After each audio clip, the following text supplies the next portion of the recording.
I supposed to not miss you with all of this space? 'Cause you say you'll meet me there someday, but how am I supposed to be close to you now?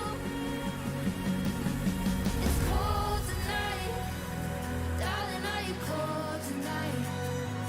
I just wanna hold you tight if you're really mine. 'Cause I can keep shouting across the galaxies, but would you do that to me if you're really mine?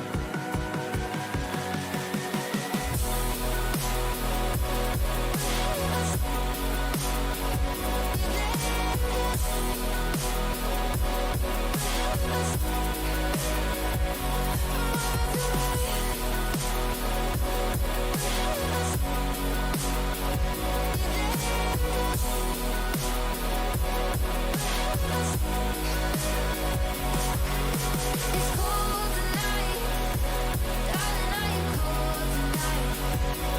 I just wanna hold you tight if you're really mine. 'Cause I can keep shouting across the galaxies, but would you do that to me if you're really mine? It's cold tonight, darling, are you cold tonight? I just wanna hold you tight if you're really mine. 'Cause I can keep shouting across the galaxies, but would you do that to me if you're really mine?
Unstoppable, phenomenal, awakening, the animal, unshakable, optimal, it's happening, can't control, feel it,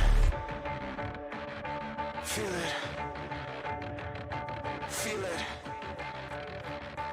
Feel it.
Welcome everyone to the World's 2023 quarterfinals for one last time, live from the Sajik Indoor Gymnasium in Busan, South Korea.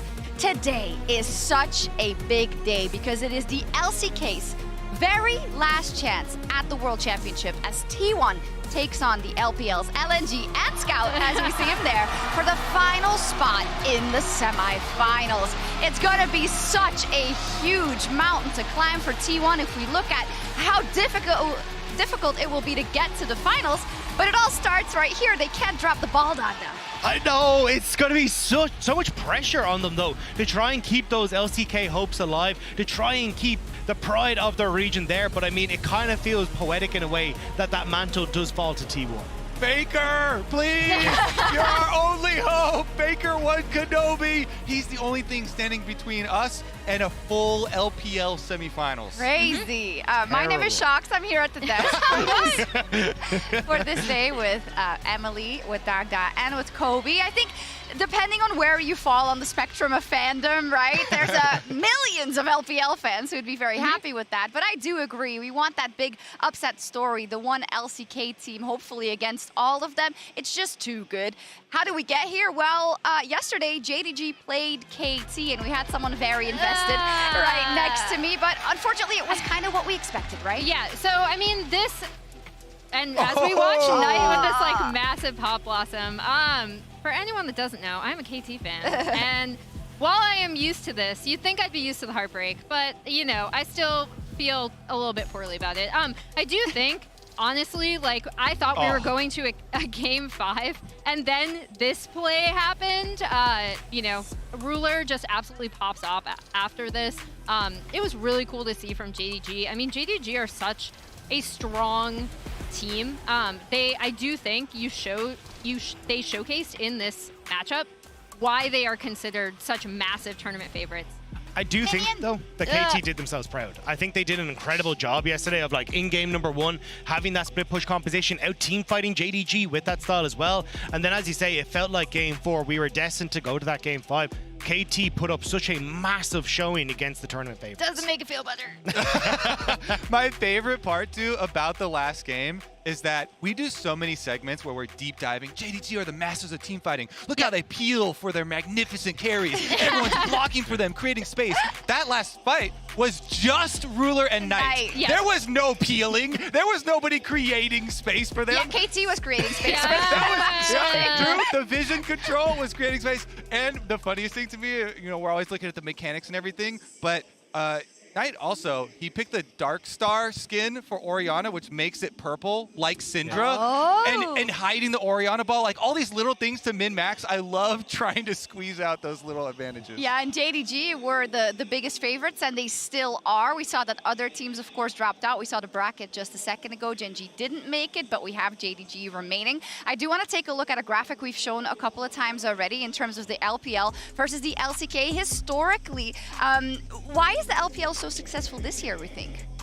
I'll go first. So I think I want to go back to something that I was talking about with Clement Chu, who used to be one of the casters on LPL English, but he also did a ton of translations, and I worked with him as a journalist. And I was talking to him in 2019, so the FPX year, about just the mentality of a lot of LPL teams. And I think one thing that I will absolutely credit LPL teams for, especially in their scrim environments, is they are not afraid to make mistakes. Like, there was a point in the LPL where, like, scrims were actually so crazy that there might not have been a lot you could glean from them in terms of improving. And that's changed since then. But I do think that attitude of, like, we are willing to make mistakes and learn from them and not get bogged down by them is really instrumental in a lot of these matches, especially when there is a lot of pressure, because you see an LPL team make a mistake and you'll notice that a lot of these teams, they will not actually get phased by it, and they will still try incredibly high risk, high reward plays going forward in that same match. I love this point too, because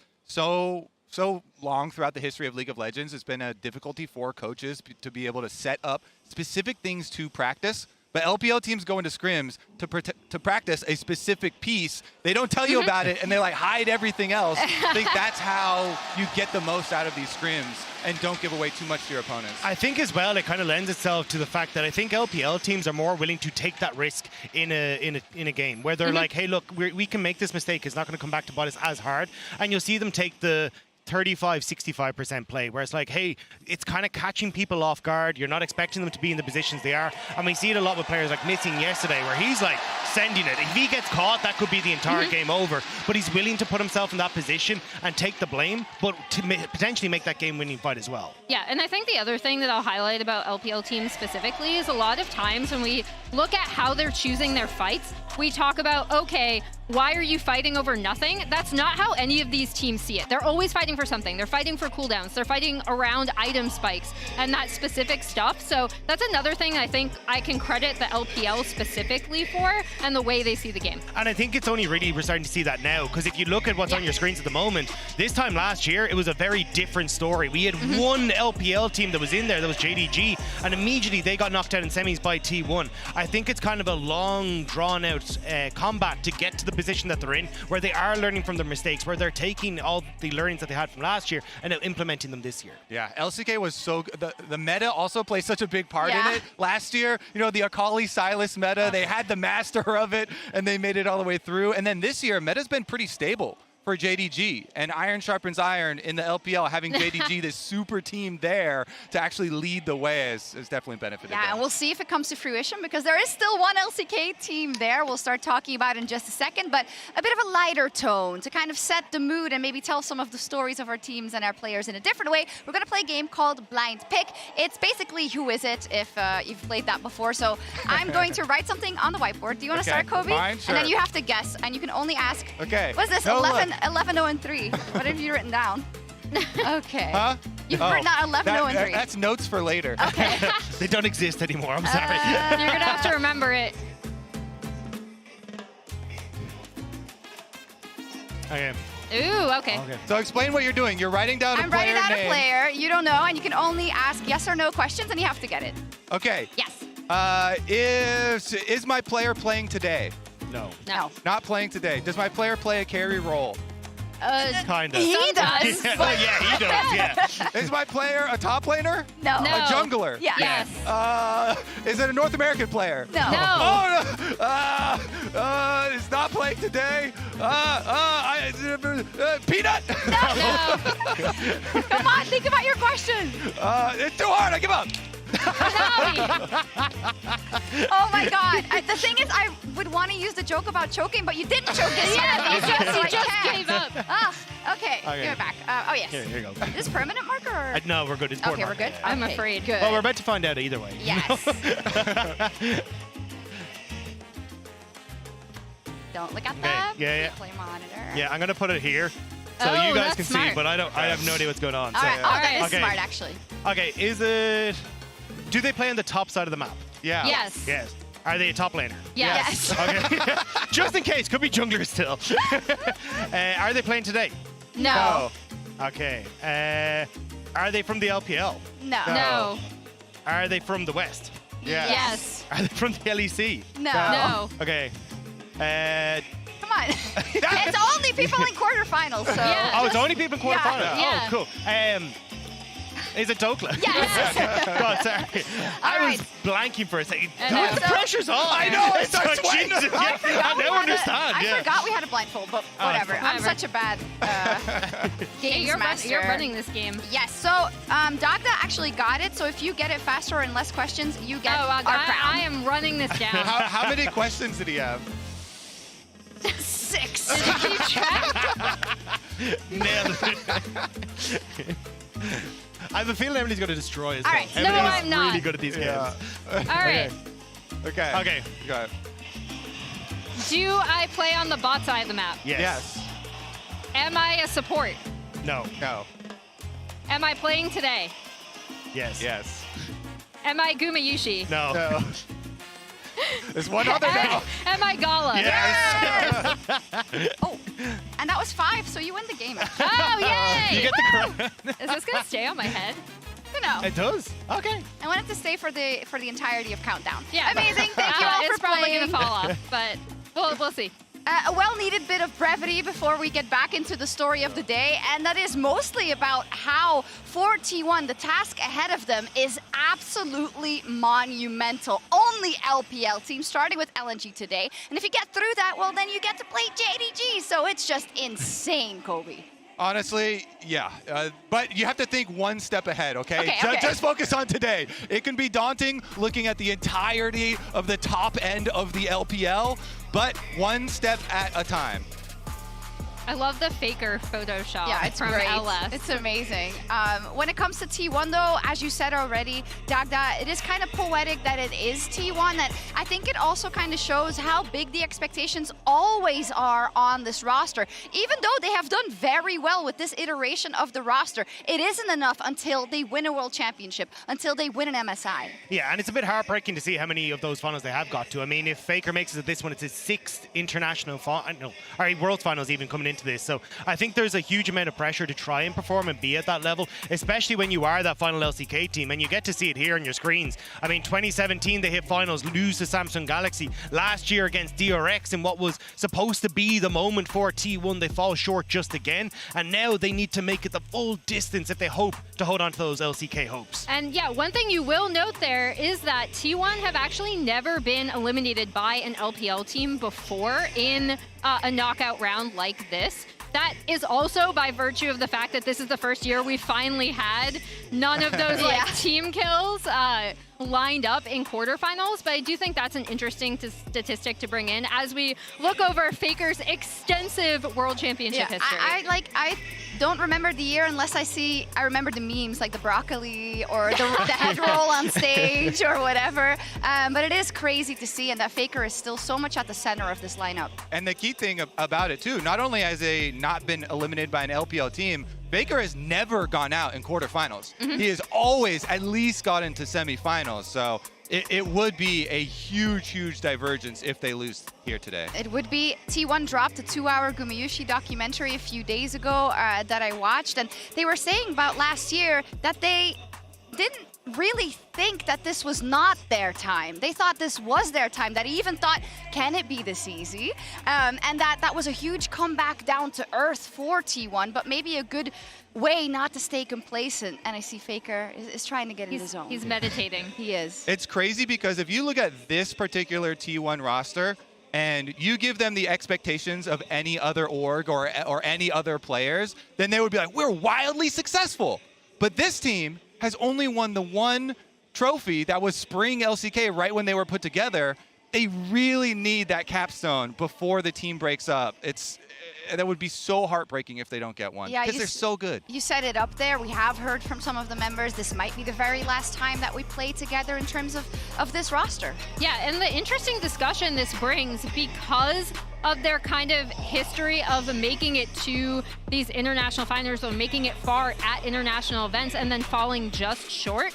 Despite the fact that this team, if you look at the breadth of their performances domestically and internationally over that same time span with this core of the roster kind of coming together in 2021 with Kana still in the top lane and then Zeus being added in 2022, you could make a case that this is the most the best team over that time frame.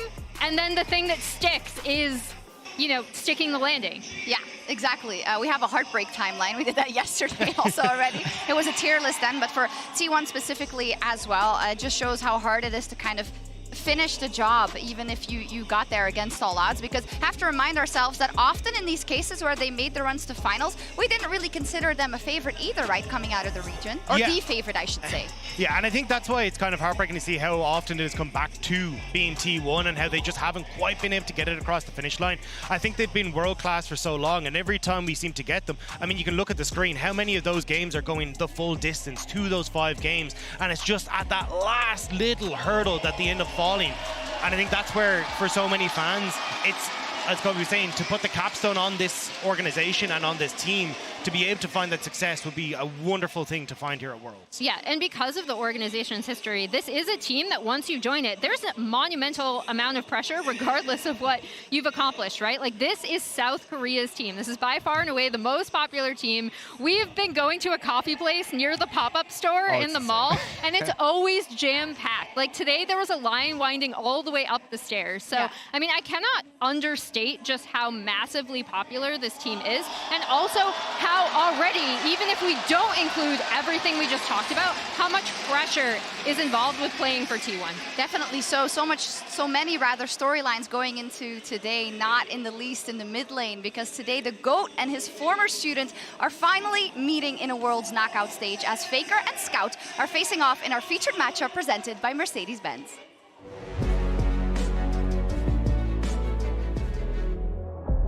The last quarterfinal is about to get started, and what better way to close it out than to have two world's winning mid laners meet in our featured matchup presented by Mercedes-Benz. The two have crossed paths a lot over the years, but it's been a long time since they met in an elimination game. Bane goes out, gets ulted, back nice shot from the back line. Will they get him? It's so close. Eye with a flashpoint and Faker. SK Telecom taking down EDG's hopes. Initially, the student scout joined T1 as a substitute in 2015 under Faker's wing. SKT will be your first ever two-time world champions. Before eventually carving his own path in history, lifting the Summoners Cup with EDG in 2021. Aiming, trying to put the damage down, as Scout is going to join the fray. From the side, it's a 5-man! But one trophy isn't enough to overtake Faker's legacy. And Scout can prove here and now that the student has taken another step to becoming the master, sending his former teammate home.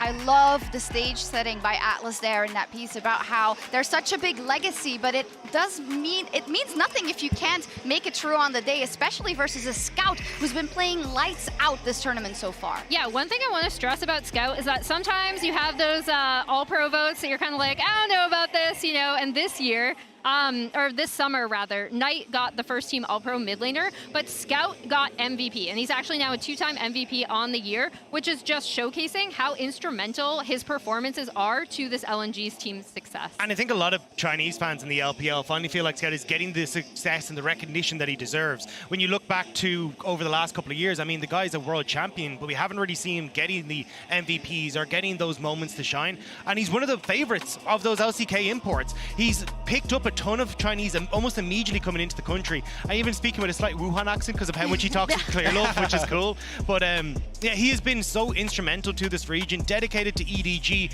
now coming across to LNG. It feels like he's trying to not only cement that legacy that he created on EDG, but now create a new one on this LNG roster. And he's so versatile for this LNG team because, you know, he plays the Nico in his big initiation, but he also plays the classic mages, could be the hard carry for them later. And it has been magnificent to see him on this world stage continue his very strong performances. In the first 2 days, he was for sure the best single performing player in the whole tournament on his back-to-back Azir games, only dying a single time in both of those. You know, playing to the side lanes, playing for his team, and getting massive solo advantages as well. And he's been really upfront about how much he's actually learned from Faker, not only studying underneath him, but then just continuing to watch him from the LPL, watching T1's games. And I think the crucial thing that I really appreciate about Scout in terms of his evolution as a mid laner is how much he does pay attention to side lanes, like you said, Kobe, how much he looks at the map and sees where he can make plays for his team. And that is why he's just such a huge piece of LNG winning games. The mid lane has been very important, as it always is, specifically when you get into those late game team fights and what you want to achieve within the game. So I wanted to look at the champion pools of both these mid laners coming into this game. And as we see it there, the only champions Faker has played are the ones that are also shared with Scout, where we see a bit more versatility on the other side. And I think a lot of that to do with Scout is because he was going up against JDG. Even if you look domestically and also at Worlds, when they're playing against JDG, they want to try and take more of these early fights, look for the early skirmishes, and that's where we got to see things like the Silas, the Ari, the Nikos coming to the forefront in that mid lane so they can play for those early aggressive picks. And I think we'll probably see that here again against T1 because they're so strong in those early stages. And sometimes those types of graphics can be misleading. Yeah. This is Faker. He's been playing League of Legends Yes. forever. Yeah. He has played so many champions in the mid lane. And even though, you know, Nico, that was up there under Scout, was a huge part of him getting T1 here. Faker utilizing that and the Azir mainly. Absolutely. I guess the added context here of when, you know, Faker, of course, wasn't there for a part of the regular season. And when he just came back, it did seem that it was only on those few champions that he felt the most comfortable, right? But now we are so much more further on in time and generally at the World Championship. But it is important to discuss how important he just is to this lineup. And you might say in today's head-to-head matchup, he might not be stronger than Scout, but his importance to T1 is so huge. Yeah, he's such a huge voice for this team. Here we see their game record this past summer, I think, tells the most striking thing, as well as that major lead and major deficit numbers. Like, this team looked really, really lost without his guidance. And obviously, these players have talked about how they felt the pressure kind of mounting on them and stuff like that while Faker was injured. But again, he is T1.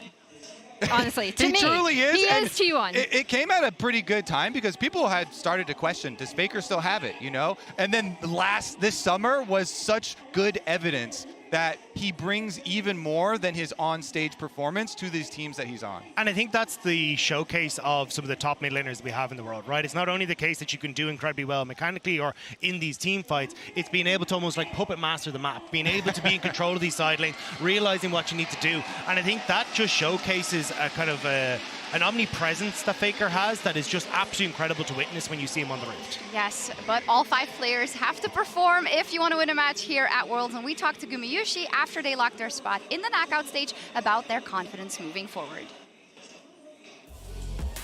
오늘 BLG한테 이겨서 매우 기쁘고요. MSI 때 복수를 하고 싶었는데 오늘 2대0으로 할 수 있게 돼서 기쁩니다. 불안함이나 의구심보다는 우리는 충분히 더 잘할 수 있는 팀이다라고 생각을 했고요. 그런 점을 조금씩 보완하면서 충분히 잘할 수 있다고 생각하면서 준비했던 것 같습니다. Area finds a tongue lash onto Yagao.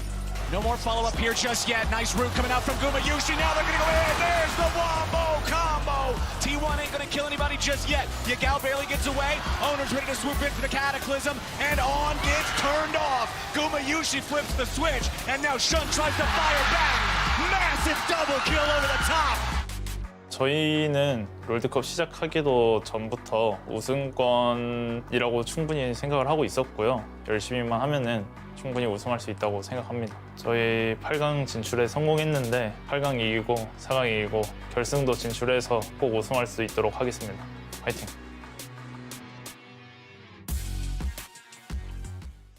T1 fighting indeed. Guma feels that they can do it, and that's what you have to believe.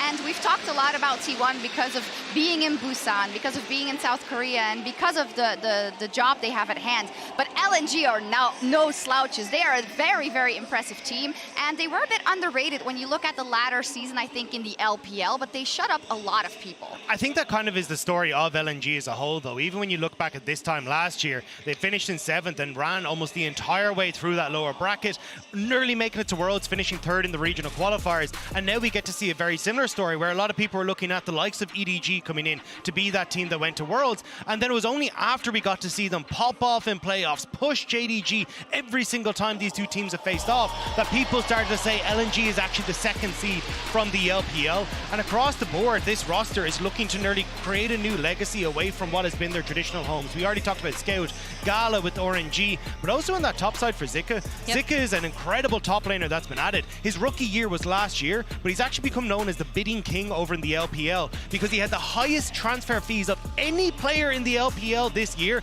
to come across to LNG. They really wanted this top laner. Didn't quite work out in spring, but over the course of summer, he has looked spectacular and playing multiple different styles here. Yeah, and I think the big thing with LNG is that you would think of them as a slower team compared to other LPL teams. That's not to say that they're a slow team. The LPL is a very fast-paced region, and as we look at how they perform like versus other, in comparison to the averages from other LPL teams, I think the big thing for me is that first blood time, they're a lot less bloody early, in my opinion, but I do think what was instrumental in them going up against JDG and actually pushing them to those 5 games was not only like massive performances from individuals, but also the fact that they did try to scrap with them a lot earlier than what you would expect from what you saw from LNG in other series. And I think it's the 8-minute timer that's the big one. I mean, 8:40 on the first blood. It's that Rift Out for me is always the standout. That seems to be where they want to go for these fights and find those first bloods. And I actually dug a little bit deeper into the average game times to separate the stats between wins and losses to see where that feeling is coming from people, because the average game time actually isn't, you know, bad for LNG. But if you compare it to T1 actually had longer average game times, but that's only because their game times in losses were extended because they fight so much to try and extend those losses when they're behind. LNG lost very quickly, but won very slowly. T1 had much quicker times when they're actually winning the game, instantly being able to close it out and push for that. So that's what gives this feeling to LNG watchers and LNG fans is when they're winning the game, they win in that methodical way. Pushing for those objectives, and it's not as explosive, it's not as shiny, but they get the job done. They get the job done, and when it comes to the team fights, they will be on point as well. And I believe you wanted to take a look at a T1 team fight, Toby. Right. I think something that's going to be very, very fun for this matchup is going to be the draft phase because we've seen some slight changes in meta and some emergence of some individual champions. Now, of course, everybody is well aware of the Senna Tahm Kench, and I'm not going to use the T1 example of the Senna Tahm Kench the first game versus BLG because that's not fair. They got a huge lead, level 1. I'm going to use a harder example. This is a game where T1 are 2,000 gold behind, a dragon behind to BLG, and 4 kills behind. So you can't say I'm cherry picking something where they're super far ahead with this Tahm Kench, but Tahm Kench absolutely counters single target dive. The Syndra, the Vi that have been very important, and even to some extent the Alistar here. So we're going to take a look at how expertly they use Keria's Tahm Kench even without the Senna to be able to protect Gumayusi here. The first thing they do is in these team fights they're forcing around Dragon while they're behind is they create this triangle to protect the back line. So Keria has distance to be able to protect both of the carries, either Faker or Guma. And you notice Guma's position here is on the front line. He can only do that because they have a Tahm Kench, and it allows him to put this auto attack threat onto the enemy jungler that is going to be coming for this dragon to be able to get that first kill and get excited. So that's the game plan from T1 side, and you see it play out here. Boom, boom, boom. They take him down, and they're going to get a bunch of damage onto the enemy jungler. But what BLG are thinking from their play side is that they're going to have on engage onto Gumayusi here and headbutt him into Yagao so they can use this Syndra ultimate, burst down the Jinx, right? Seems like a great game plan. Yeah. Too bad Tahm Kench is here. Keria is going to deny the whole plan, and it would have worked out because both DPS for BLG are right here to hit Guma. But the Scatter of the Weak is completely nullified there. He eats him up, and Guma pops right back out, excited, and they chase down these kills, even from a 2,000 gold and dragon deficit. And Gumayusi goes on in this game to end 11-0-3 with that protection from Keria. So really want to see the diversity that we can see in draft explored here in this series. Yeah, and I do want to highlight Keria's Tahm Kench specifically because it's not just for protection, like in that fight. He plays this so aggressively and so forward. It's one of his signature picks. It's his third most played, 71.8% win rate. And I think with the meta that we've seen LPL teams bring, T1 are very comfortable in that. They're comfortable in that style, but it will left to be seen if they will be able to play it today. Let's check in with our fans and who they think is going to win in our MasterCard fan predictions. Each day you can head over to MasterCard GG on X to participate. Oh my God! What? Wait, what? Is that correct? Is that a mistake? T1 is the most popular team. Yeah. I feel like it's definitely a mistake. Oh, it is.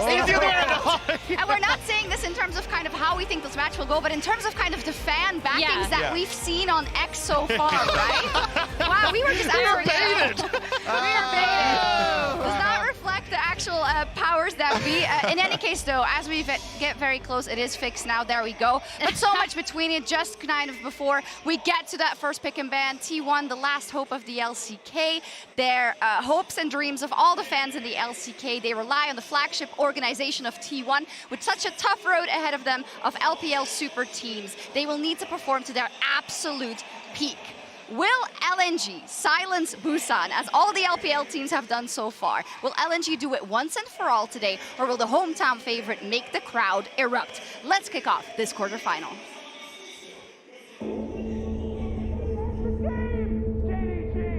We'll be heading to the semifinals, and KT Rosa will have to start again next year.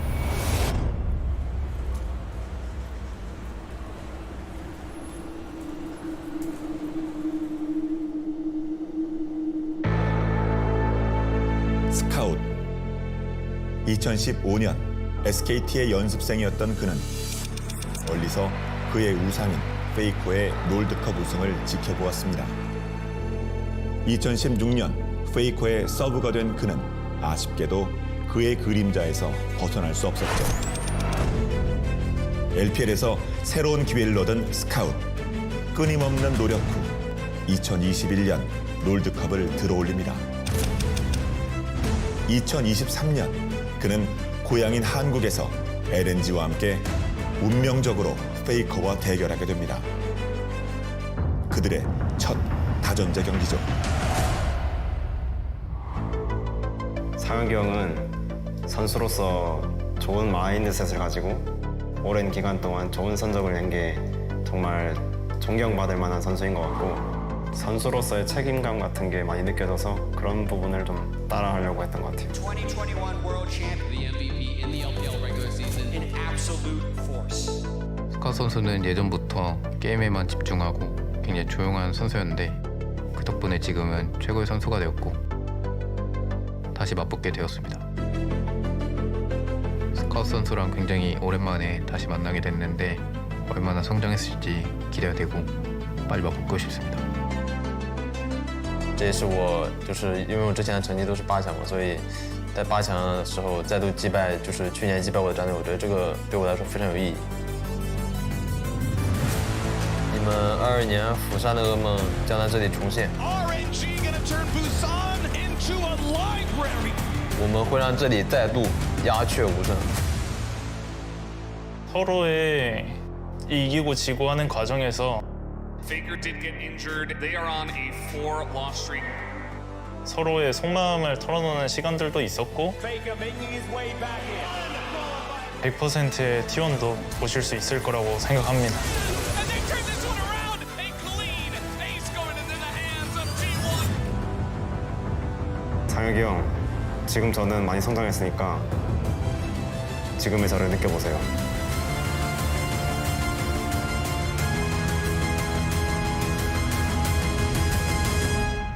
예찬아, 다시 만나서 반갑다. 최고가 되려면 저를 넘어서야 할 겁니다. It's all up to Team 1. They are the last team remaining outside of the LPL from any region. This is the team that T1 fans want at the World Championship. Will not have it! LNG make their way into the quarterfinals! 8강의 마지막 날, 이제 시작합니다. 상혁이 형, 미안하지만 제가 올라가겠습니다. 예찬아, 행운을 빈다. 멋지게 싸우자.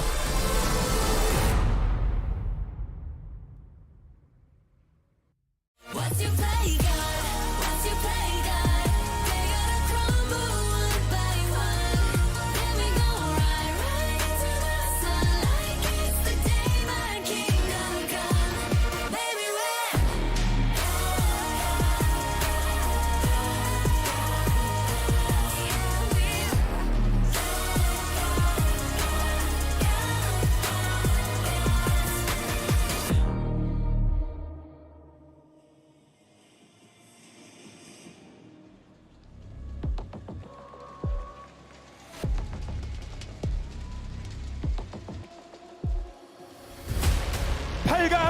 마지막 대결이 펼쳐질 이곳 부산에 오신 여러분 환영합니다.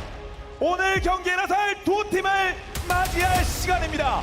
먼저 여러분이 너무나도 잘 알고 있는 미드 정글 듀오의 위력, 그리고 오늘도 갈라쇼는 계속된다. LNG!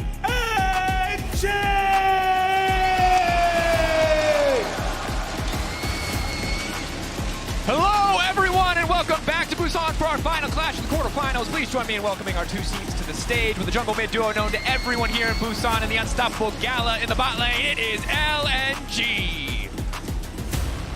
이어서 챔피언이라는 타이틀이 너무나도 잘 어울리는 팀이죠. LCK의 마지막 희망, 네 번째 소환사컵을 노린다.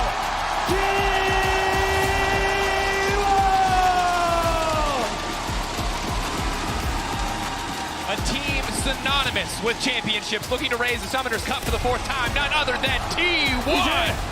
남은 자리는 단 하나뿐. 마지막으로 4강에 오를 팀은 어디가 될지 LNG와 T1의 대결 지금부터 시작하겠습니다.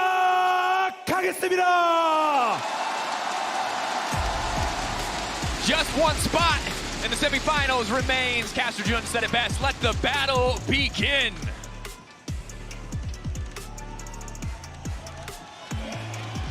And here we are on the caster desk, and I gotta say, it's hard to follow up Caster Jun because he's such a legend that he just goes completely off script. Then I stick to the script because I don't want to mistranslate. And this man is clearly saying the most hype stuff imaginable. Regardless of what language you speak, you can tell what he's saying is probably dope.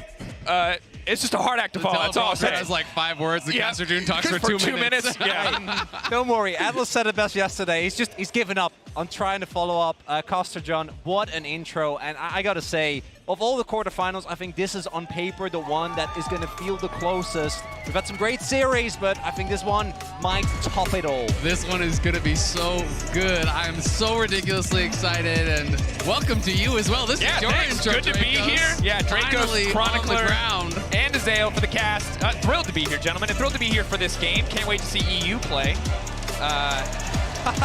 just have to wait a couple months. Wait a couple months. Yeah.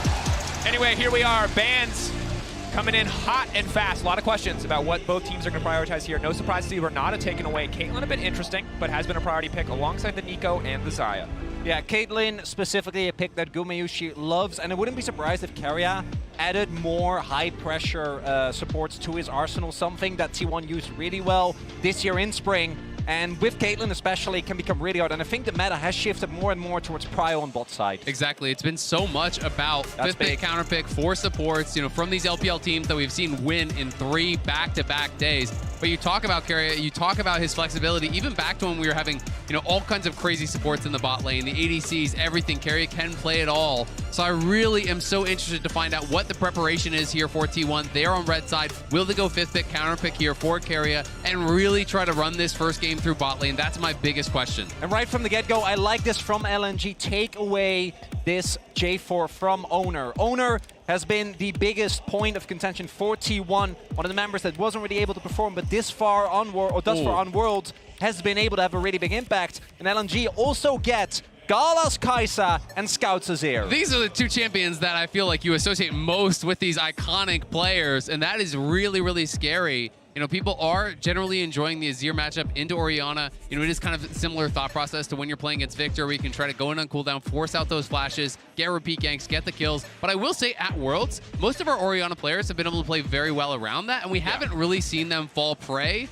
to that Azir play. So interested to see if Scout can really kind of ramp things up and change that script. And I'm also curious to see what T1 do with this blind pick Aatrox. What are they going to take away now to try to make sure that this is a setup matchup for success for Zeus? Because when I look at the first 3 picks on the side of LNG, I feel like they got everything they could possibly want here between the Azir as well as the Kai'Sa. What do they actually want to take away now on the side of T1 to make sure they're getting something out of this Aatrox pick? I mean, I think you could just ban Renekton if you're going to ban another top laner, but they might just go more towards supports. You know, the Jax is already banned out. I do think you can ban out Renekton. It's obviously a great option. Cassante, you think you're generally happy about playing into that matchup as the Aatrox, but it's just going to be a focus on supports here, and maybe going to be a pick for support on 4 even for T1 to really kind of thin the pool.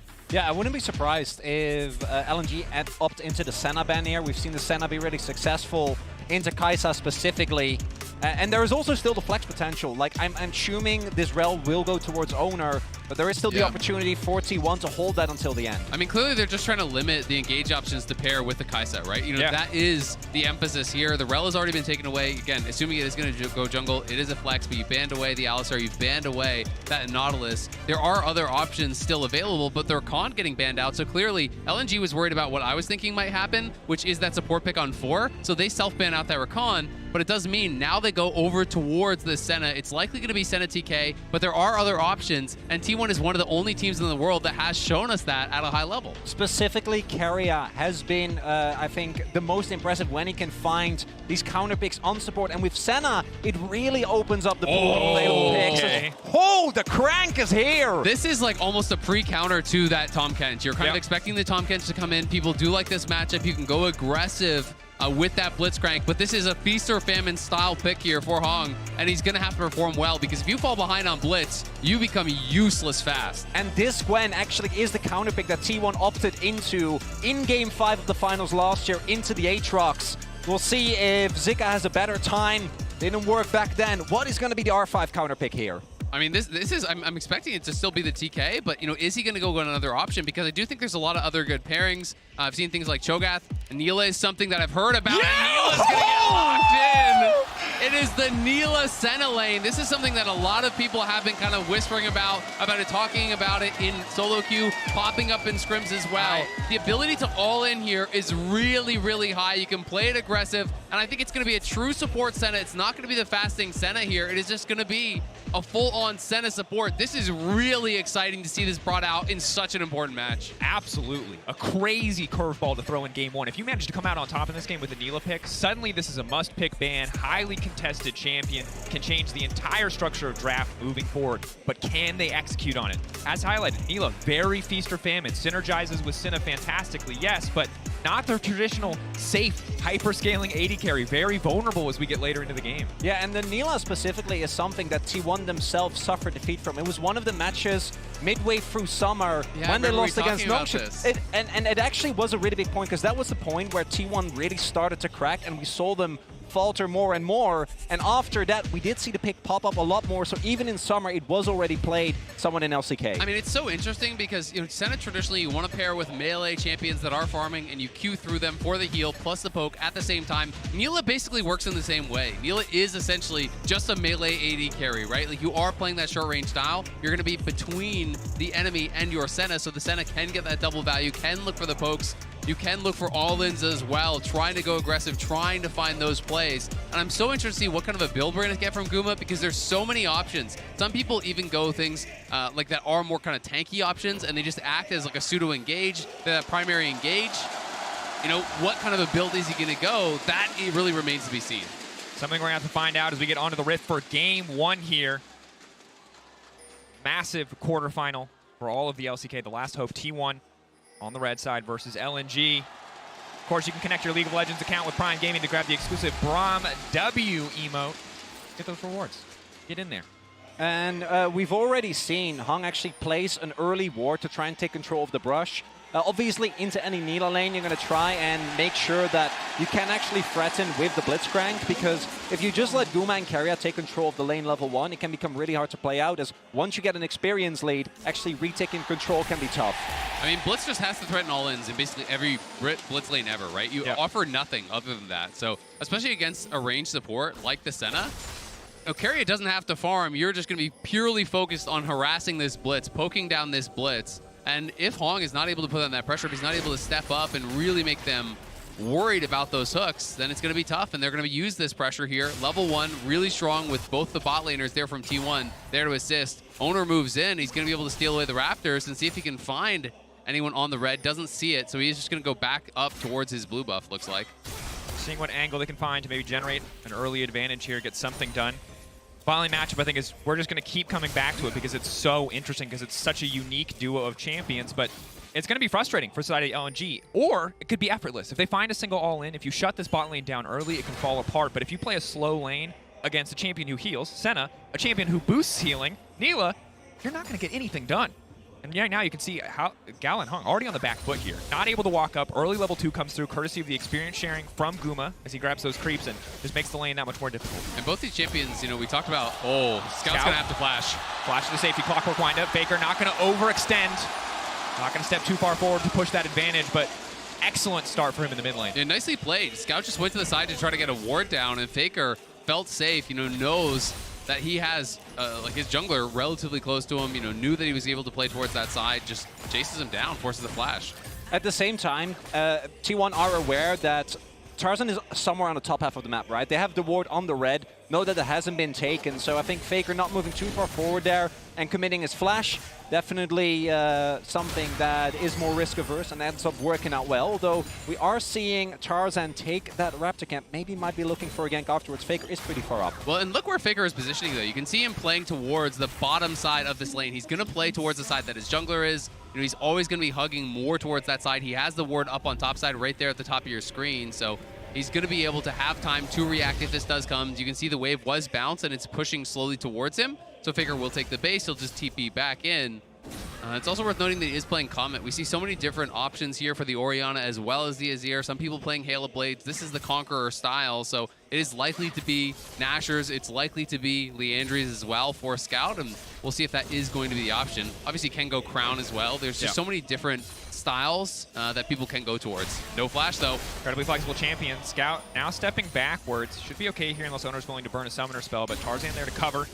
Means the play will fizzle out, but top side, bot side completely isolated. They're getting to do what he wants on the top side of the map, and it is paying off thus far. 31-18 the CS. Will even up a bit as this wave comes in, but you can see already that the Gwen has a pretty sizable advantage versus the Aatrox early on. Yeah, and I think part of that is Zeus also had to kind of respect the wave. Couldn't take early trades because he knew that Tarzan was towards the top half of the map. So if he trades too aggressively early, and Gwen, the first few levels are actually quite strong, and you set yourself up for a dive, it opens up a really easy opportunity for LNG to get ahead on the top side. And so much of that matchup is being able to kind of just stay right on the edge of that Q range. So when Zeus goes for the Q that's about to hit you, you can pop your immune, stay outside where he's still on the outside of that ring, and you're going to be able to immune that. It makes it very, very difficult for Aatrox to kind of play that style that you want to in these matchups where you're constantly just poking away with those Qs. Because Gwen has the ability, both with that immunity and also with the skip and slash, to dodge to the side, to trade back really effectively, and to take all in. So it is a very tough matchup that scales incredibly well, and I'm so interested to see how Zika is going to perform because this guy has just improved by leaps and bounds over this last year. In summer especially, I thought he was incredible in the LPL, and there is that style that I'm talking about. Right on the edge, the Q gets immune, and he's going to be able to get a good trade back as a result. Excellent Q2, though, to ensure the pullback does come in. That said, Zeus still not coming out on top in these trades. Will get easier once he has some natural sustain to come through from the Gore Drinker, but right now, Gwen running the top side of the map. Owner there just to cover, just to pick up the Krugs. Yeah, Big Finger Zeus hasn't actually backed yet. His wave state is kind of awkward, though. I wouldn't be surprised if Owner goes for a lane gank here, but did get spotted. So Zika shouldn't be in any trouble, but at the very least, it should allow Zeus to push out and get a back in. And then use the teleport to get back to lane. And again, I'm pretty sure Owner did get spotted, so shouldn't really be any risk for the Gwen here. Does always get a little bit dicey though, you know, when Gwen hits 6 there, because he can try to hold this wave potentially. Owner has base. Obviously, Zika doesn't know this, so he's still going to play down towards River, where we know that Tarzan is available for a potential counter gank if he had stayed around. And seeing that the wave got pulled with a cannon, Zeus couldn't actually base, and now Owner is not there, and the jungler's coming up, and Zika 6, so they're going to look for an all-in. Zeus has the ulti, a bit extra movement speed. Will it get away from the flank drag? Quick flash out to safety. Instantly just going to ult for the extra movement speed. Now the damage coming through from the Gwen. Tarzan looking to follow up the flash in. Zeus still living for now, but first blood on the top side for LNG as Zika cuts him down. Really well played there by LNG. Owner didn't want to show, so he didn't want to fully kind of just show on the wave to be able to help him crash. As a result, he hides his positioning, but it means that Zeus had to stay around because with that cannon, it was going to be a freeze. Owner will start up the dragon on the bot side here, though, so we'll see if LNG has anything to say about it. Really well done there by LNG. It's using the fact that Zeus really wants to get that wave in. The adaptation from Tarzan to, instead of going back, up towards that top side gank. T1 will be able to pick up the dragon, and I do think that the fact that Zeus still had his teleport available means that at least right now he will be able to pick up most of the CS and the wave, but it does mean Zika already has about like, 40% of a level up and has a kill plus a 20 CS lead. So this Gwen is going to be really tough to deal with as we get into the mid to late stages of the game. I mean, it's first blood as well, so it's nearly an 800 gold lead up there in the top lane, which is going to be really, really rough, but Zeus trading well there. The wave still should crash. It's too much to hold and you're too low HP. So the wave will crash. Zika's going to go see if he can find some honey fruit likely in the river. And if he can get it, which he does, I can see his health going up. So he's going to pick that up, but still Lex to base. And the investment top side just certainly paying off thus far for LNG and their counter pick with the Gwen. The bottom side, however, Guma doing pretty well to at least have a small lead over Gao. The biggest difference you're going to notice is experience, again, because of the champions selected. Might free up Keria to lay down a little bit more global pressure with the ultimate. Something we're going to have to see if T1 are able to use. And it's a good bit of push here for Keria and Guma. And I want to see, if T1 are going to be opting into, that soul optimization, trying to follow around your jungler, trying to pick up all these additional souls, because really kind of ramping that up is such a big deal, especially if you are playing purely support Senna, where you're not going to be farming, you're not going to be kind of getting that additional gold through that mid game, because you do have a true AD carry. It's not like you're paired with Tahm Kench where you can start picking up more and more of that farm. So I want to see how he optimizes. He's at 27 souls already, but that is going to be a huge portion of your damage in this kind of a game. Certainly is. Every 20 souls, 15 AD, 20 range, 10% crit chance. So it's going to feel good every time you hit one of those breakpoints as Keria. T1, 3 members in the area, ready to set up. Scout on the flank, however, going to look for the shove. Is going to manage to catch only Zeus in the meantime. Baker still standing strong. Shockwave getting good damage down. T1 quick to force the fight. Zika not powerful enough to force that one through. T1 taking one and might just turn right back to the Herald. And T1 there, a lot of confidence. Crucially there, I think they're relying on the ultimate from Keria. In these early skirmishes, the heal as well as the fact that you can take, or rather focus on a target with all the CC that is available for T1 with Shockwave, the entirety of Rel's kit and Aatrox.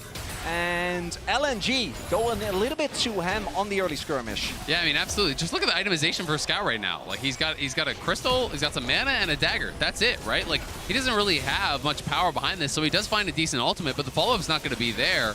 Tarzan not really able to get much damage done. Zika, I think, was just on tabbies at the time of that fight, so definitely not in a great position to force it, and they do get punished pretty heavily here. Big here as well is that Zeus has a Hex Drinker, so that actually is really good in this early 3v3. Can tank a lot of damage. You see as well, Tarzan just gets 100 to 0 between the CC from Owner as well as Faker Shockwave, and then you're already a member down. This Aatrox is ready to go after you, and I think LNG should be happy that they're able to get the rest of the people out. Yeah, I mean, the Sentinel helps, sure, but it's not like they were even close to killing anybody. I think that was an ill-advised fight for LNG to take. And honestly, I'm a little bit surprised because they are one of those teams that, to me, is extremely measured. They're usually really good at evaluating how strong they are in a game. And if they don't feel that they're in a perfect position, you often just see them play side lanes, they trade for plates, they trade for jungle camps, they trade for objectives. And they're one of those LPL teams that is least likely to fight you if they don't feel that they're in an advantageous position. So it is a little bit surprising to see them opting into it, and T1 does punish. And you can see as a result, the gold lead opening up. Faker up over 20 CS, gets a kill there, and has taken 2 plates. So the Orianna is more than 1,000 gold ahead, and the Herald's now going to get dropped. Yeah, Herald going to come crashing down here, only going to further extend Faker's lead. As you can see on the bottom of your screen there, Scout doing what he can to just push everything back, but now they might just go in for the counter punch. Scout pulled away, forced to flash out to safety. The Herald still connects. Now Faker going to be in trouble, but again, there's no follow-up damage here. Orianna just sitting pretty. Thank you very much, Tarzan. That was terrible. And now what the hell? T1! They're living rent-free in the heads of LNG. They have a timeshare there, and they're just now cashing in. And usually LNG is the team that is so good about not taking fights that they shouldn't take. And then we'll talk about a topside 1v1 later on, but specifically that mid play. Why did Tarzan go in? Well, why did Scout go in? Why did either of them go in? Scout goes in, ults him away, then has to flash out. There's no damage left. Then afterwards, Tarzan goes in. You got no damage. There's no way you're 100 to 0ing this Orianna, so it wasn't even close. And that is back-to-back fights where LNG really unorganized and really overestimating their point in the games. Let's watch this one more time. Zika starts to take the trade here, has the ulti available, but Zeus just sidestepping on the Rs, and then is able to turn it around here in the final moments. So both these queues, actually both players playing it really well, but just no heal cut through that ultimate meant couldn't actually do enough damage. And I think because of the earlier play, there was actually a CS advantage or an experience advantage for Zeus as, yeah, again, I don't know. There is no so damage follow-up. Unorganized. And especially with Shockwave still available, you're just never getting out of there. As Tarzan feels like the communication there between Scout and Tarzan just not on the level it needs to be. No, absolutely not. LNG are looking nervous in game 1 here. And if you can't tell, the crowd seems to be favoring T1 here in Korea. The crowd erupting with every single play. And LNG looking really uncomfortable. I mean, Gal wanted to turn it into a library. That has not been the case yet. T1 off to a roaring start. 3K gold advantage. Fantastic at this stage of the game. And again, bot lane hasn't even gotten involved yet. they have done very little. They are a part of the gold lead courtesy of Senna and all that additional soul gold, but they've just kept Gala and Hong under their turret the entire game thus far. But the big thing is, with a lot of the action happening towards the top side of the map, it has allowed Guma and Keria to just play fully for bullying in the lane. Yep. Because there is no support from Tarzan, and Scout and Zika obviously haven't had an opportunity yet either to get towards the bot side of the map, this counter pick of the Neela actually ends up working out really well. I think it's like an, what is it, a free 400 gold lead here just from the plates on Guma over Gala. And Keria, the gold is relevant on a Senna here, and he's a good 600-700 gold ahead because he's actually farming gold as well, you know, really effectively off those plates. The crown now done for Faker, so he's going to be staying safe. And Hong on this Blitzcrank from behind, that is going to be tough. You know, your soul lanes have both fallen behind. Your bot lane is perma pushed in. You haven't been able to even, I haven't even seen him attempt to hook 13 minutes into the game so far. And I mean, Blitzcrank from behind, when you're going to be playing against Umbral Glaive, you never are going to know if you're in that safe pocket of vision where you can lurk and set up that perfect hook. The potential is always there, but the windows of opportunity get smaller and smaller when you're at this kind of deficit, when you're playing against so much vision denial, especially against a champion like Senna.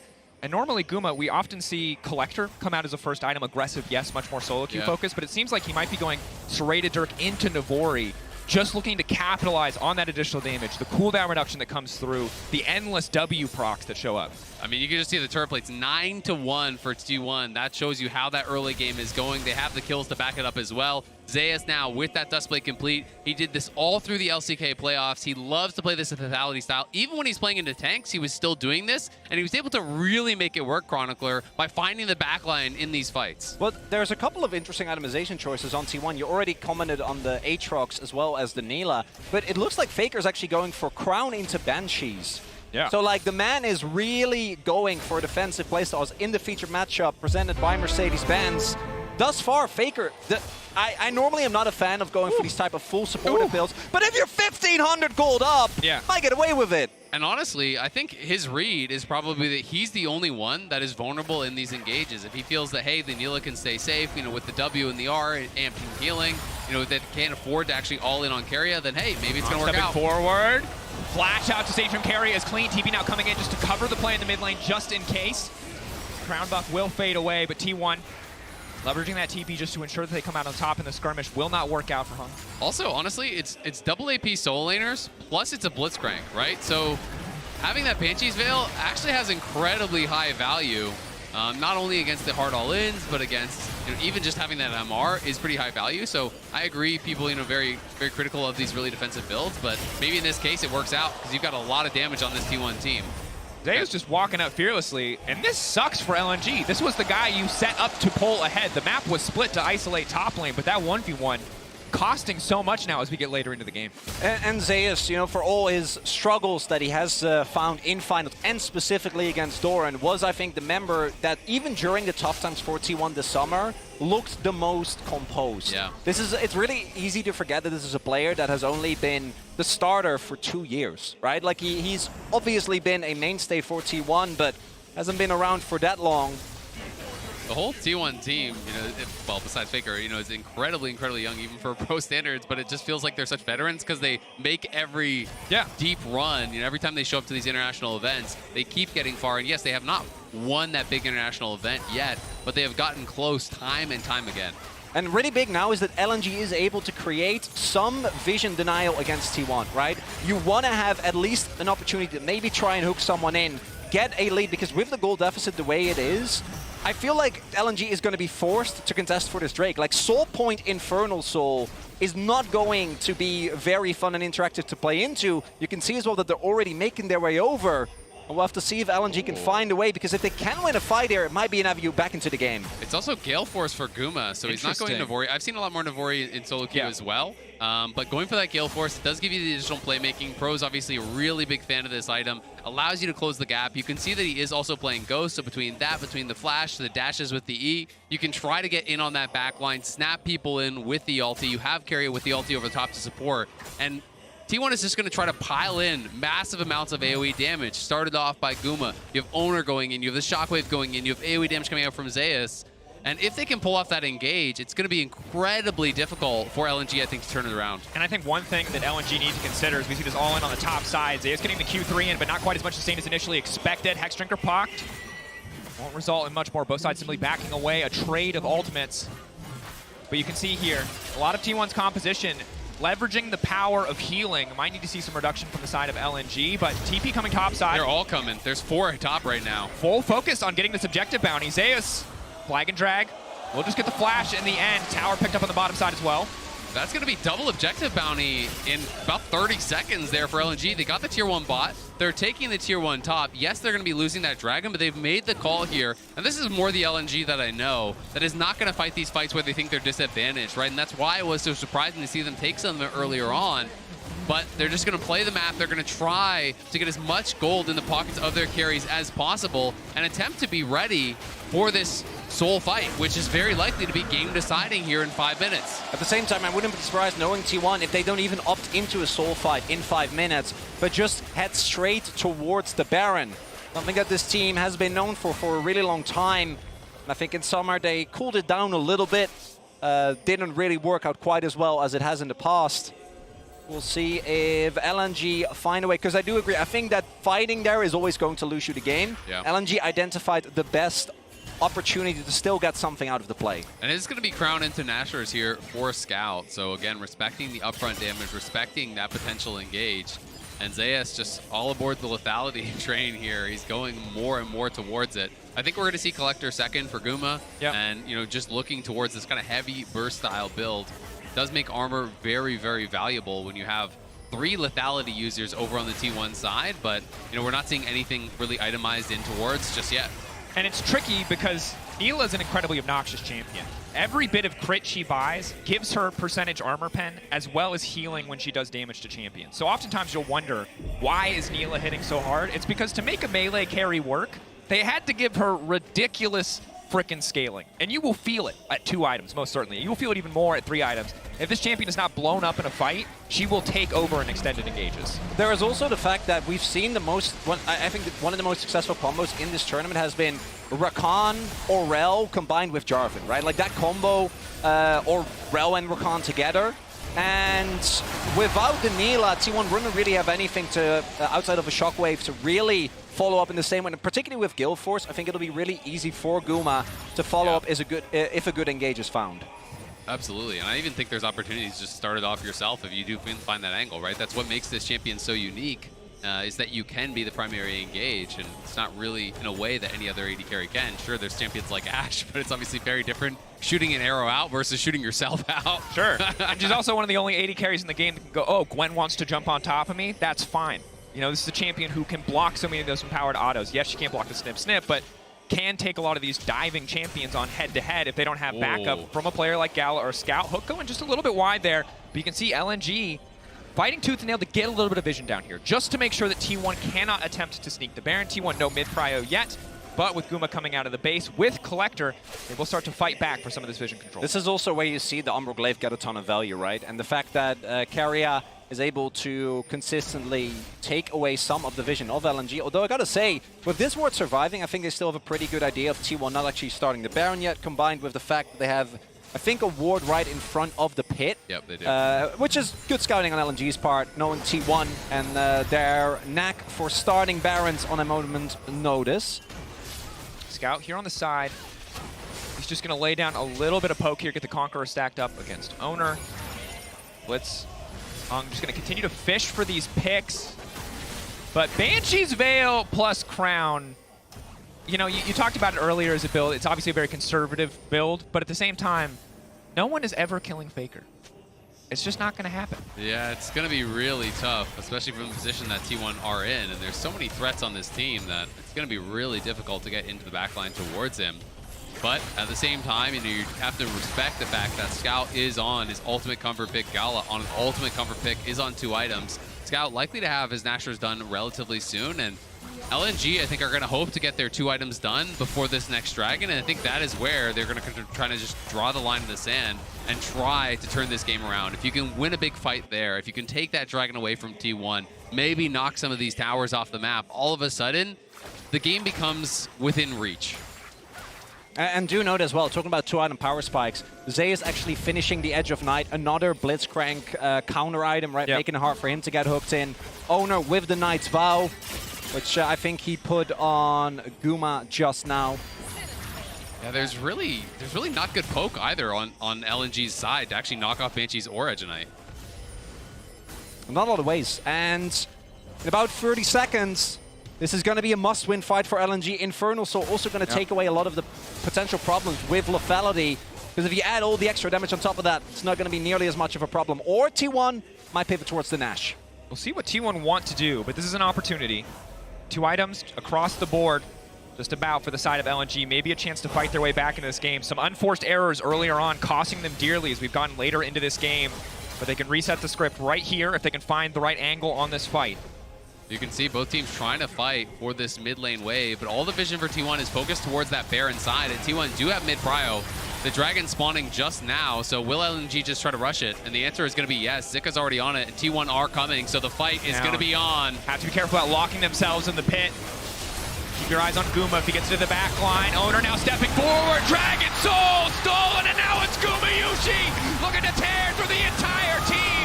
Goes golden right to the back line. Zeus continuing to step up, but Zeka needs to be the difference maker. Zeka needs to hold on, but there are too many members. Free firing into the Gwen. Zeus stands strong on the back side of the fight, taking down so many members on the side of LNG.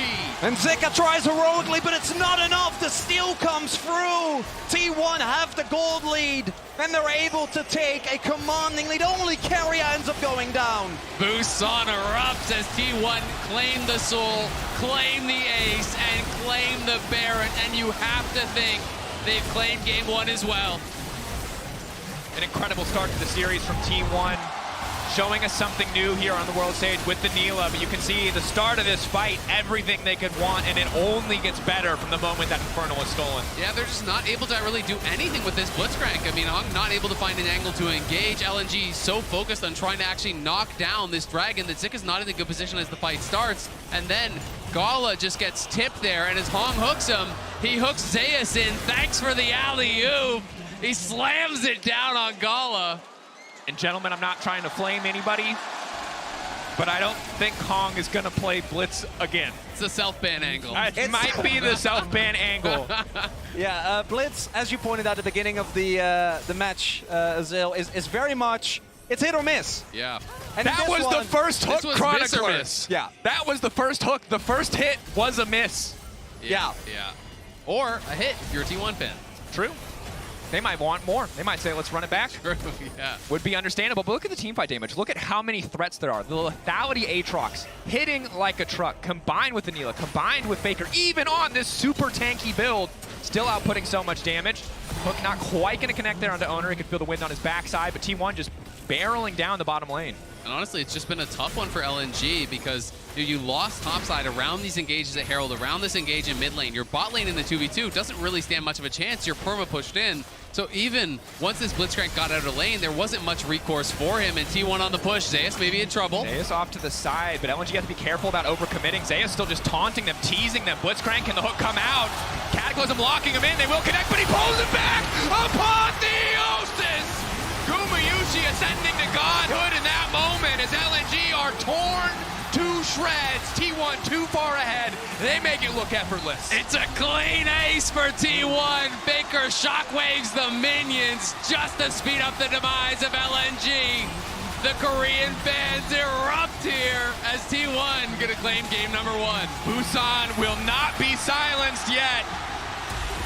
Incredible start for T1. LNG kicking themselves after that early game, and to be honest, it was a mess there as we got later and later into the game. Gonna have to go back to the drawing board as we get ready for game 2. And coming into this game, for me, as I mentioned at the beginning, the most important player on the T1 side was Owner. How was he going to be able to play? And I think it was him and Faker, the combination of the Rel plus the Orianna that ended up being really big. And then also on the flip side, Tarzan in particular, having a really rough game on the Jarvan. Like, they picked that away, which I think was the right call. But after a game like that, I don't know if you can do that a second time. I mean, I think he had a bad game, but I also have to criticize Scout. I'm a massive Scout fan, but I don't think he was on point with his engages either. You know, the engage that he went in for over by the Herald fight did not work out. The one around mid lane did not work out either. And LNG have got to calm down, go back to the drawing board, because they just got absolutely rinsed by T1. And it's super concerning when you look at the elation of those first 3 picks, how solid that looked for LNG, turning it into that performance that just did not match that initial assessment. Let's send things over to the analyst desk to talk a little bit more about that game 1. Thank you so much, Dracos. Korea has put all their faith in Faker and T1, and they have delivered in game 1 at the very least. They have given everyone hope, I think, because what a shellacking they gave to LNG. That was a beatdown, Shocks. Whoa. That was actually amazing. And it started in the draft. It was from draft all the way through the game. So well played by them. Massive, massive props here to T1. When all of the pressure is on, the entire country is looking intently at you, and T1 answered. It does feel a little bit like a Scout after all this time, though, because that is probably some of the worst League of Legends I've seen that man play in a long, long time. It felt like one of those movies where the student finally comes up to the master and they're like, all right, I'm ready to take down the master now. Let's go. Let's go. And then they No. make mistakes. Yeah, it was crazy. I They mean, it make started massive in the mistakes. laning phase, right? Exactly. Is that jitters? What is that? It did look like it. I mean, so many of Scout's movements and his engages were really kind of off here. They even had the one where he goes in and then Tarzan goes in by himself and feeds another one over. It was kind of crazy how Faker remained calm the whole time. If you remember back to that Rift Herald fight they're talking about, Faker just walks away from Scout's engage, and then Tarzan as well. And Scout goes in and he whiffs. And Scout fumbling that caused so many issues. Like, even in the get-go, that level 1, well, we had them where they had that split map. They were trying to play around Tarzan, who was maybe setting up a dive top, had found an advantage by clearing Like, what it is this? What is that? And then whatever the hell happened after this, as you can see, just leads to this. I mean, it's a shellacking by T1, but I don't know what the thought process is there. They're sweating. And there's no, like, this is so against what we're used to seeing from LNG domestically, right? Like, these are, like, obviously, T1, they came out, this is a statement victory for them, but there are also some highly questionable plays coming out of LNG that they did not have to make. And usually when they get set behind by other teams in the LPL, they play so controlled around, like, turtling for mid to late, and then they try to win in mid to late game team fights when they are on better item breakpoints or when they think they can set up. And the only kind of hint of that you saw was that kind of like tier 1 bot, tier 1 top trade when they gave up third Drake. But even then, like, this is just a lot of unforced errors from LNG that we're not used to seeing. And I guess one of the big examples was the Herald fight where you all said, this is weird. Why are you going for this? I mean, it is first Herald, which LNG do have a Right, habit they love of it. maybe overextending True. for, but I do agree. I mean, the fact that Scout's massively far behind, you don't even connect onto people that have damage. Zika had a leeching leer, which you don't actually want to try and fight on as the Gwen in this point. You don't connect except for the tank in this fight as Scout, and then you've just got no damage actually set up to try and clear for that. It was bizarre that they tried to take that fight after they'd just been set so far behind in the early stages. And then for that to be followed by the mid lane play that we saw before this was just like, whoa. Whoa, it was crazy. They seem out of sorts, right? LNG for now. That's something they're going to have to clean up. Let's take a look at the 24-minute Drake fight, which was the nail in the coffin. I know they were so far ahead, but Owner just walks in and takes it, by the way, even though they had the positioning. This was so sick. Owner goes in with his crash down. Look at the rest of T1 on the follow-up engage, though, as well. They immediately take it, and Guma has bought a stopwatch for this. Goes in on the Neela. Shockwaves them himself. It does feel like, though, when you get to this point of the game as T1, you're actually just untouchable. You have the Senna there for the healing. You've got the shield coming through. You got an Aatrox who's healing for days. Yeah. I mean, and even a Radiant Virtue was on the rail. Like, no one's going to die on this squad when they're that far ahead at this stage. So they're happy to just walk in and take it. Yeah, and this is where I actually would like to credit T1's red side draft. We've actually seen a lot of really interesting red side drafts coming out after blue side was so heavily favored earlier on in this tournament. And I love the Senna-Nila rotation. Like, we were kind of sitting here calling for it, like, Nila, come on, Guma, like, you got to do it. And it was a really good place for it. And it also showcases something that we brought up initially, which is that in this kind of meta that a lot of the other LPL teams have brought to the table with some of these bot lanes, T1 are perfectly capable of playing in it. And you even saw LNG recognize that with the Caitlyn and Renata bans coming out on blue. It was so smart because it was set up by yesterday. T1, or not yesterday, but when their last games, when they played BLG, they had 2 Tahm Kench games. So you think, all right, we're going to counter this Tahm Kench before they even pick it. Blitzcrank, so we could kill his shield and we could pull him in and get 2 for 1, and then they hit you with the Nila. Not every team can do this. Nila is a very rare champion, but I remember right when the champ came out, Guma was one of the pro players that spammed her in solo queue when very few other players were putting the time, the work, the effort into it.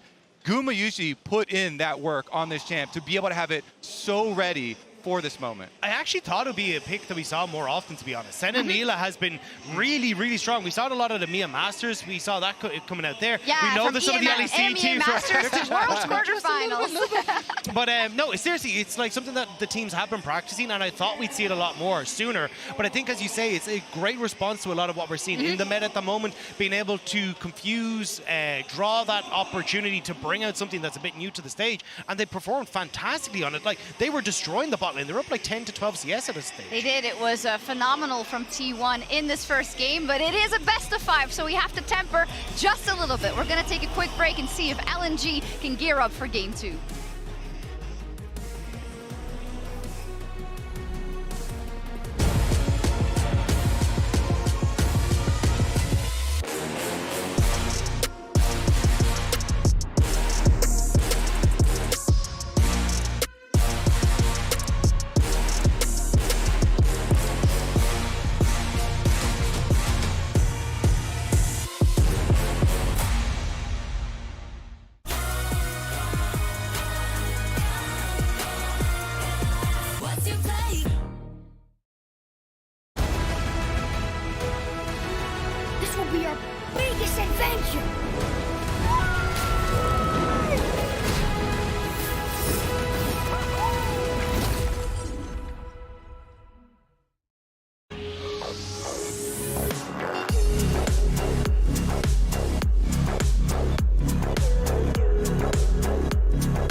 Bringing in a new roommate to save money, is that the plan? Say hi to Glenn from work. Yeah, I think I have a much better plan. We switched to my plan from Verizon. That is a good plan. Glenn? Get my plan starting at just $25 when you bring your own phones. Plus, save when you add perks like the Disney Bundle. It's your Verizon.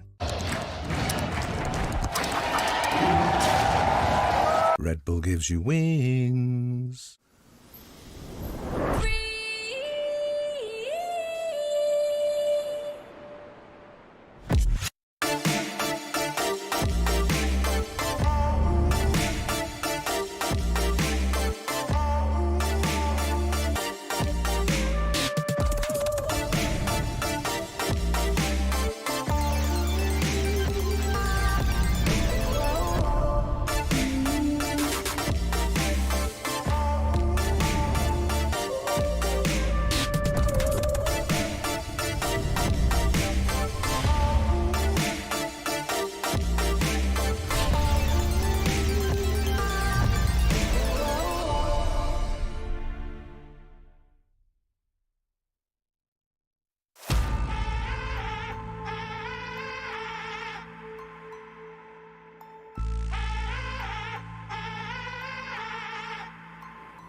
on the flank, however, going to look for the shove. Is going to manage to catch only Zeus in the meantime. Faker still standing strong. Shockwave getting good damage down. T1 quick to force the fight. The Herald still connects. Now Faker going to be in trouble, but again, there's no follow-up damage here. Orianna just sitting pretty.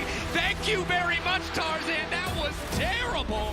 And now what the hell? T1, they're living rent-free in the hands of LNG. Stepping forward, Dragon Soul stolen, and now it's Gumayushi looking to tear through the entire team. Zeus stands strong on the backside of the fight, taking down so many members on the side of LNG. Welcome back to Worlds 2023, where we are heading into Game 2 between LNG and T1. And as you just saw, literally 5 seconds ago, that game was not close. It's interesting, because that's about the same game time as it was as well. Which for Chronicler feels good. He's trying to contain himself. He doesn't want to get excited as an LCK representative, and I understand why. And I think for LNG and LNG fans, kind of just praying for a reset. Just start over. That one didn't count. Show us a little bit more, because there were so many small individual mistakes that regardless of what happened in draft, you can draft all you want, but if you're just going to leap into an Orianna with no damage, you're never going to have a good time.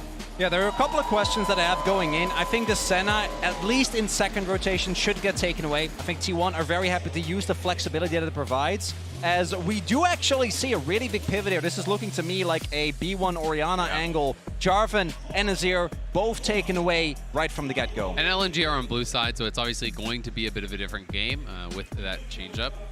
They are able to select that. So Orianna getting a banned out. Now the question is, where do you go from here with that Orianna ban? Maokai would make some sense, but you obviously, if you are playing on blue side, can't go for the Maokai Jace, which is kind of that priority pairing. Yep. So now I'm kind of interested if T1 would be concerned about it enough to try to take that Jace away, because that is one of those really top-level pairings that people hate to give.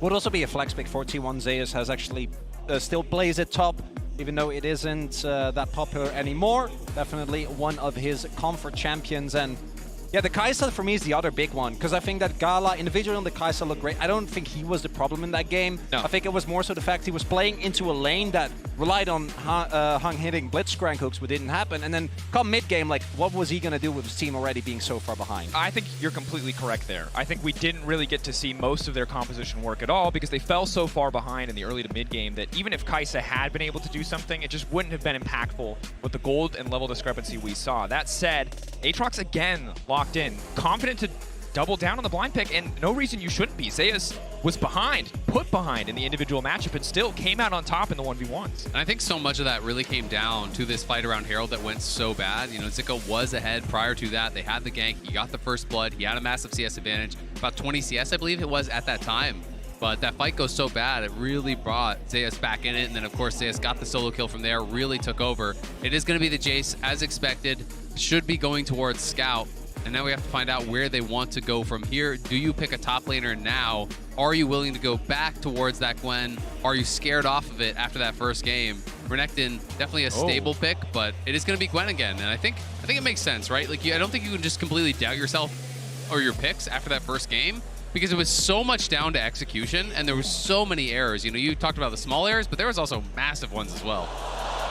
Oh, as it is the Silas locked in. We've seen this picked a ton into the Maokai specifically. We'll be able to get an insane amount of counter value there. Also has been very high on the ban list against a lot of other LCK teams that have really highly prioritized the champion. My main issue with the Gwen, and I don't think this is player dependent, is that it does feel like a lot of the game deciding fights in the current meta happen before Gwen truly is like the 1v9 machine that we know she can be. I feel like her free item breakpoint is absolutely nuts.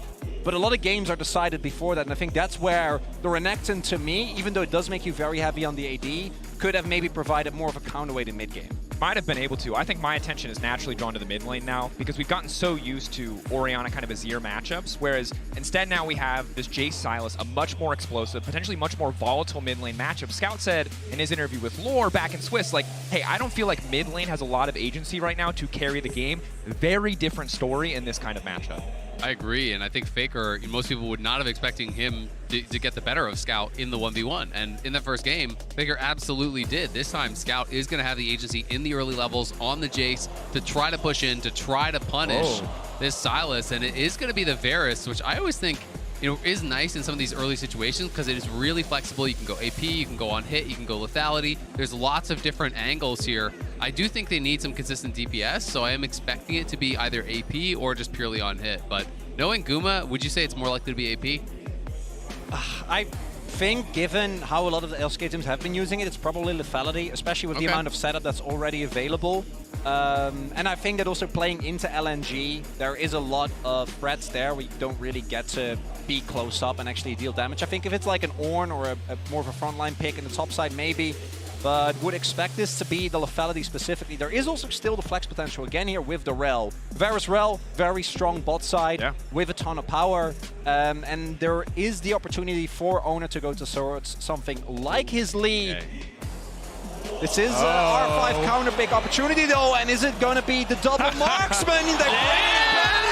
This is so funny because I was talking about that in Pick and Ban game number 1, how Carry was so flexible during this meta where he was one of those guys that you really could count on in this double marksman meta. We have not been seeing it in a long time. Do you think it's going to be the support Ashe or the support Varus? Because both of those were somewhat valid at the time. I mean, we'll see where they want to go. Again, they have till 20 seconds to decide what lane or who wants to pick what champion, but I feel like LNG have just been consistently on the back foot. Again, the second game they had the loss, they opted for blue side. T1, again, using this support counter pick to such great effectiveness, at least in terms of throwing off LNG plans. That said, still have to execute in game. It's going to be so interesting because, you know, when we saw these kind of lanes back in the day, it was a lot of double Halo blades, you know, all about the early levels, all about the aggression, really utilizing that power to try to harass someone like the Rakan down before they can even look for those engages, before they can call their jungler down. Because if you can keep them chipped out, if you can keep them pushed in, then it's very easy to track the jungler. And Tarzan's job also becomes a lot more difficult against the hawk shot that Keria is going to have. So it's not just going to be the wards he has to circumvent. He has to worry about these hawk shots and getting tracked from that, worry about potential invades coming in from Owner on the Rel as well. So I do think there's going to be a lot of pressure already here on how Gala and Hong are going to be able to actually work this. And this was specifically the type of pairings where T1 looked monstrously far ahead of everyone else during the spring meta, right? When it was all about, and we saw like Caitlyn support, the Varus, the Ashe, right? We basically saw everything. Yeah, the worst time to play bot lane in the history of bot lane. Not fun. Or the best, depending on if you enjoyed those supports. Yeah, it was. Or if your name was Keria. Yeah. It was every single game, right? Every single game you heal level 1 just to get prio of the wave, and then from that point on, the game becomes very unfun to play for the opponents. And it is going to be the double Halo Blades I was talking about, so they're clearly going to be going all in for that early prio in that first couple levels here, trying to chunk down Hong, who's been spotted, and 2 slows already coming through. The stun going to connect. The abduct forcing out the W star coming in from the Hong.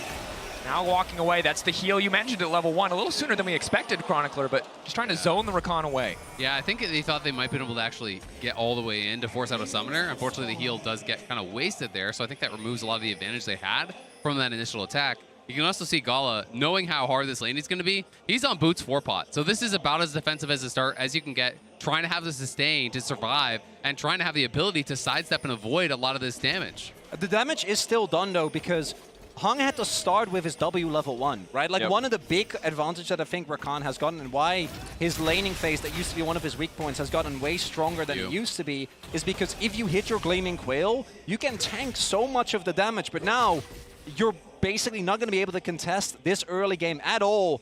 And Keria and Guma, that's right where they want to be. So frustrating to play against this volley. Halo Blades now procced. Hong just has to back away. Eating 2 of those autos. Nice bit of gold over to the side of Keria. And remember that you can earn exclusive Worlds 2023 drops, linking your Riot account on lolesports.com. Worlds emotes, icons. Get in there. Get your stuff just like Boris is getting in there right now because Halo Blades, baby! Oh, you can't win a trade against it. That's the fun part.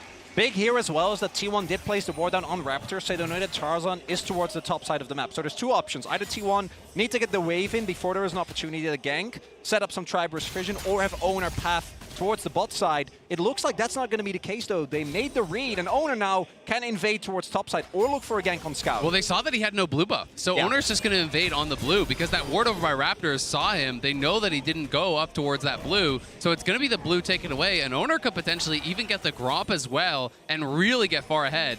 And that hawk shot, I do believe, actually spotted him. Yeah, you can see the pings over on Tarzan there. So that's the angle. When you get the push here, it's so easy to get that perfect angle on Ashe to be able to spot out all of these bot side camps and even some of the top side camps. and you can see the damage already being done. This is going to be the first waves crashing in at 3 minutes, and they're likely going to get a plate right now. They're going to get a plate. Owner's very likely to reset and then be able to take his entire bottom side jungle while his bot lane has priority, so there will be no counter punch, no counter play for LNG, unless they can force something top. This is a clean early game from T1 thus far. I also think there's a potential double scuttle angle. I think he can do the topside scuttle. He has so much prio on bot side, you can't really contest for that scuttle. So it could be invade, 2 camps taken away, and Scout maybe Instead, even... the gank looking to force. Stun comes out on the Shattering Strike, just a bit of pork. Yeah, that was necessary from Scout. If he does not early flash there, he's going to get Q flash, he's going to get flinged in, and I think he's dead. Oh, they do spot Tarzan. We'll see if Owner wants to contest here. Zika does have early prio towards the top side, so this does deny the double scuttle. And that's a big win for LNG. Allows Tarzan to actually maintain some parity when it comes to farm. And I think that's the cost of the attempted gank, right? Because he could have just stayed and taken that scuttle on spawn, but instead he does elect to actually go for this. And Tarzan now is hoping that, hey, are Raptors up? Can I actually invade for this? He goes and looks, but Raptors are not there. So there's nothing really for him to take. The scuttle's being taken on bot side by Owner, and now he can clear back into his bot side, take those 3 camps, can even look up towards the Krugs respawn, and you can see the T1 pings on their own Krugs because they're saying, hey, watch out, Zeus, because this is the one place that Tarzan could look for a gank right now. If he's up by my Krugs, he could be looking for a gank in behind. Well, no gets spotted there with the sapling going over to the ward, so we see the pings. T1 again is aware. We've got to say though, Gala and Hung able to take the early beating decently well. There is still a lot of sustain available though for Guma. Double cookies as well as a refillable potion for the Varus. Yeah. Meanwhile, in the mid lane, Faker losing the sustain war. He hasn't recalled yet. Scout has, of course, already used his TP back to lane. Potential window here to try to capitalize on. Faker still has the flash available. The healing as well. Can he find a target? He's going to flash back under the tower. Shock blast there. Faker making it out to safety. Scout looking to follow up the healing now coming in, trying to find the 1-for-1, but Scout will stand strong, getting the kill onto Faker in the mid lane. That's huge for LNG, and a mistake from Faker. Steps back. He had evaded the gank. He had gotten away, but he wanted to greed out for it. Owner, though, does spot Scout. Mounted up. The sapling going to slow him down enough that Scout can't escape. TP now coming in, though. Faker most likely just going to catch the wave here. Do they want to commit for anything else? The delay actually means a lot because Scout had already committed his TP prior to that play, so now that there's that big delay, he's going to lose likely a full wave as Faker is going to be able to bounce and push this back in. And T1 know they have full prio for this dragon here, so they're going to be able to start this up. There's no way Jace can join. Really important that the gank works out though there, because Tarzan was like level 3 when that started off. And if that play doesn't end up working out, they fall behind very much now. Able to get Scout ahead early as we see the gank come through here again. Yeah, not much to this, honestly. Nice E here from Faker. Buys a little bit of space. The Shock Blast does connect, but then the flash out, and it's just greed. He goes back in, wants to see if he could get some XP or get some of those minions. Does give over the first blood, but again, look at the gold. It's T1 up gold. When it's 6 minutes you have a first blood, that is a massive difference they have actually overcome just through farm and through the play already on bot side. You can see, look at Gala's position. You know, he had to buy those 4 pots early on, had to use them all in that first kind of cycle of laning phase. And now on the other side, you've got some early lethality picked up. You've got tier 2 boots early on here from Carrier, which is one of the really nice advantages about actually playing these ranged supports here, is that it's so easy to farm gold compared to a relic shield. You get so much more gold as long as you have access to these autos and to actually hitting in on that. So great early buys for T1's bottom lane. Certainly, and I think it's frustrating too because the gold lead is actually bigger than implied because you've already spent 200 gold on pots in the case of Gala. You've already lost so much gold just going for consumables. Guma has the refillable, not losing nearly as much, and this is going to be frustrating as they go further into the lane. Boots 2 going to make it safer, but meanwhile in the mid lane, Tarzan in the area, but again, the hawk shots coming through. Yeah, also the ward there in the Pixel Brush actually spotting him, and it doesn't look like LNG are aware of that, so ward's going to remain there and continue giving information over. I do think that T1 specifically have already been on good track with this, but especially with these double AD carry comps, which if you haven't watched in Spring, used to be all the rage, it's really important you start stacking the dragons early. I do think it's a type of comp where once you lose control, you're in trouble, but if you don't... massive damage! The escape barely coming through there. That was really close, and yeah, I agree. You have to really stay ahead because as much as you can kind of really deal a lot of punishment to these bottom lanes, all of a sudden Rakan hits 6 and the jungler shows up and you get flashed on and you're both dead. Well, there goes your lead, right? So you do have to pay respect to that, but look at Carrier. He was wrapping around, wanted to zone Gala off, so it's going to be at least one more plate going T1's way. It's going to be not only pushing Hong back and almost killing him, it's now a nearly 20 CS lead because of the CS being denied from Gala. his buys are going to be horrible, and there's going to be so much pressure now on the soul lanes. Barely avoiding the tiny little kitty cats. But Owner didn't know that they didn't know, so he has to back off because Zika's making his way over. In the game He's like, of "I'm not going to poker, risk it." they won. The bluff was successful, unintentionally so, but working nonetheless. As Owner's now going to back away. The one strong point of the map right now is Zika on the top side, winning out in isolation. 83 CS to 69 now as Aatrox, going to catch a couple here under the tower, but weren't able to leverage his strength in the previous game. Went wrong pretty quickly. Have to imagine that he's learned from those mistakes. Sometimes the player's just too good for their own good, you know? If you just weren't looking at the mini-map, you could have just stayed on the blue buff and taken it. Wouldn't even know that Zika was missing. Suffering from success, man. Exactly. And we do now see this Herald being started up. T1 100% want to go in on this. Carrier doesn't hit 6 just yet, though. Won't have the arrow available. A lot of poke coming down from Scout. This is a must-win for T1. Zeus isn't here yet. Have to be careful about grouping up in the choke. Gala does have 6 and ultimate. Guma waiting over the wall. 1 second left on the chain of corruption. Has it now. Health bar's already pretty low here for T1. Look at Tarzan. He wants to get a really good angle for the Maokai ult. He's trying to set it up because Hong doesn't have 6, so he needs to be the one to start off that engage. They're hoping that T1 would overcommit in, use the Maokai ult to be able to set up that engage here from Hong. But it is going to be Gala basing, so LNG looking like they're going to bail out of this and just head him down towards bot, because if you look at the map, it's a big wave that's actually crashing, and even with Gala leaving, I think he's going to be too late, unfortunately, to get most of that. That wave's likely going to bounce, so T1's kind of going to win out on both sides, I think. T1 doesn't know this yet, though, so they're not committing fully to the play, especially because with Tarzan and Zika still posturing this aggressively, T1 haven't really caught on. So we do now see the pings go down on the bot side turret as well. Gala, I think, was also sitting on white, so should be able to actually get a big counter punch here if T1 doesn't respond in time. We do see the backs being channeled now. Yeah, but they could even send down, Zeus to answer this if they really want, if they're concerned about plates going down. But he is going to TP back up towards top. Guma and Carrier are heading down towards bottom, so I don't think they're going to get much. Maybe 1 plate here for Gala. Scout gets 1 plate mid as well, so they're trying to get something back here. But it's going to be potentially about this counterpunch around bot lane. If you look at where the Rakan and the Maokai are, they are here waiting to catch the T1 bot lane as they do return. And this is a situation where T1 stepping up can be highly risky. The TP, they've called the play out, they've sniffed it out. They see Tarzan, Gala shredding through 2 plates, but what else will T1 be able to get? Abscond forward, abduct the arrow, hitting! Gala going to be able to walk away from now. Maokai ult stopping the play in its tracks, but T1 holding on to 3 plates on the bottom side. Health advantage is there, though, for LNG, and again, I think this is a must-get. This Dragon, 41 Tarzan! Tarzan in trouble, stolen, Maokai ultimate, leaping back, pushed away by the Dragon. Getting a little push back to safety here, but T1 now priority access to the second Drake of the game. And even with Faker not hitting his skill shots, just the fact that Tarzan doesn't have his ultimate available means that LNG doesn't want to risk it. And it's going to be second Drake going over to T1 as well. And with no cleanse on Gala, he had to use that down on bot side, the stolen Maokai ult, all of the CC available from Owner. I think Gala would have been a dead man if they tried to fight this one, so it's going to be pushed back. Scout trading with Faker obviously can't continue to chase down towards that bot side where you know all the T1 members are. And this side lane has just been mostly kind of left alone. Zika and Zeus been battling back and forth. It's basically dead even, a couple CS to separate the two. And we'll have to see, who's going to be able to get that side lane advantage. If Zika step forward, the combo coming through, the abduction of the Kitty Cats once again forcing out the flash. The snare will connect, but there is no follow-up there. Instead, the Herald immediately going to get dropped. T1 now looking to grab 2 plates here. Flash in, though. Owner's not happy with just 2 plates. Scout now going to be in trouble, but they can't quite find the damage. Faker going forward, looking for a bit of revenge. After the first tower dive, he will find the kill on the Scout as the Herald crashes. It's a great dive from T1 Owner, no hesitation. Even with Tarzan, I think, handling that very well, trying to block out Faker, keep him from following up. Faker still had the flash, so he flashes in, finishes the kill, gets out, and they get the plates with the crash. Hung now stepping in, the flash away, the flash to safety, the slows, big. Guma locked down, should get taken out here. Chains of Corruption going wide, he will not be able to get anything back. Crucial kill over to Gala. And really big play there from Zika, able to find his way towards that bot side, and that's the one risk you always run with this double marksman lane, is overextending.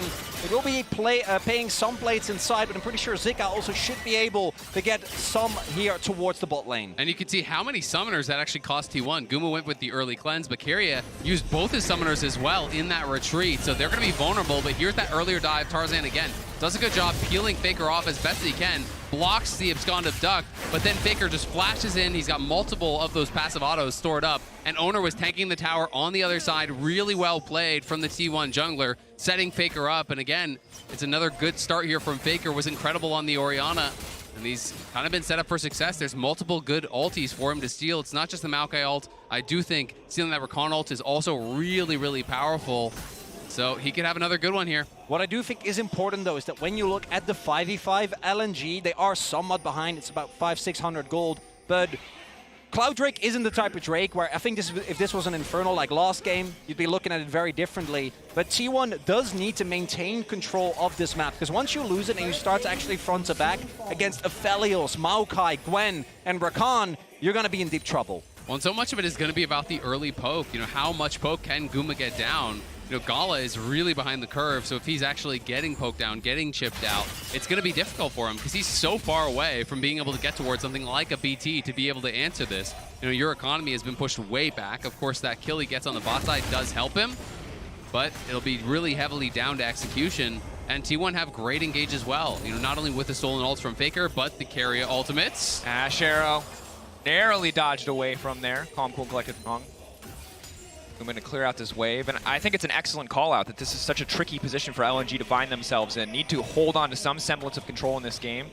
Good news is, after that game one, much more controlled game two, at least trading a little bit, trading blow for blow, matching in some circumstances, while T1 still grabbing more plates, still holding on to a gold lead. LNG at least not making the same mechanical missteps that they did in game one. What is really important, though, is for LNG to try and hold on to these turrets. As long as that outer ring of turrets remains standing, T1 can't really fully take control, especially once Keria finishes his Umbral. If you start dropping turrets, and I think the second Herald actually going to be pretty hotly contested for this reason, it becomes a lot harder to actually keep control, and I do think the single target lockdown on T1 can be really tough to deal with. Take a look at the match card lane economy snapshot. It's all over the place. But at least there's no one with a crazy massive gold lead like there was in the previous game. This is a very, very even game number two. And it's going to be such an exciting one. A lot of pressure, I feel like, on LNG. You know, after that first game, if you drop the second one in a close one, it becomes incredibly difficult because then you're faced with match point from T1. And T1 you know, wanting to execute, wanting to be able to keep the pressure on, going with such different bot lane strategies. We've seen it move more heavily towards these enchanter lanes, but Keria back-to-back games playing double marksman bot lane down here, and thus far looking incredibly good. T1 leveraging their priority into the mid lane, the control that someone like a Lethality Bars is going to give you by just piercing, arrowing every wave that comes forward to break mid-tier 1 tower.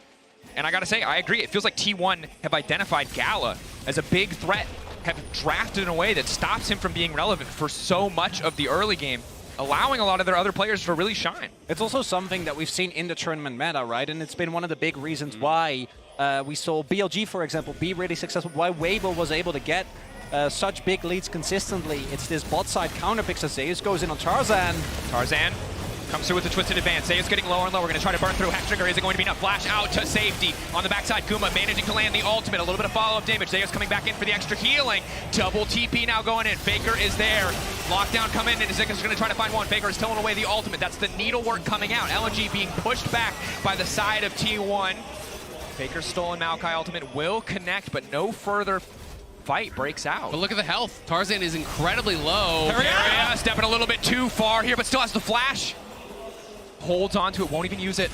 Gonna be the heal invested instead. T1 still gonna start this up. Zeus does have TP available, and it looks like Soul Point, 17, not even 70 minutes in, is gonna go to T1. Yeah, the initial play looked like it was going LNG's way, but with the first TP coming through, Tarzan had to retreat. They couldn't chase in and try to finish off Zeus, and it did mean that despite the trades back and forth of these summoner spells, of these cooldowns, it was Tarzan incredibly low with no flash. You can't walk in as 20% HP Maokai and try to contest this dragon.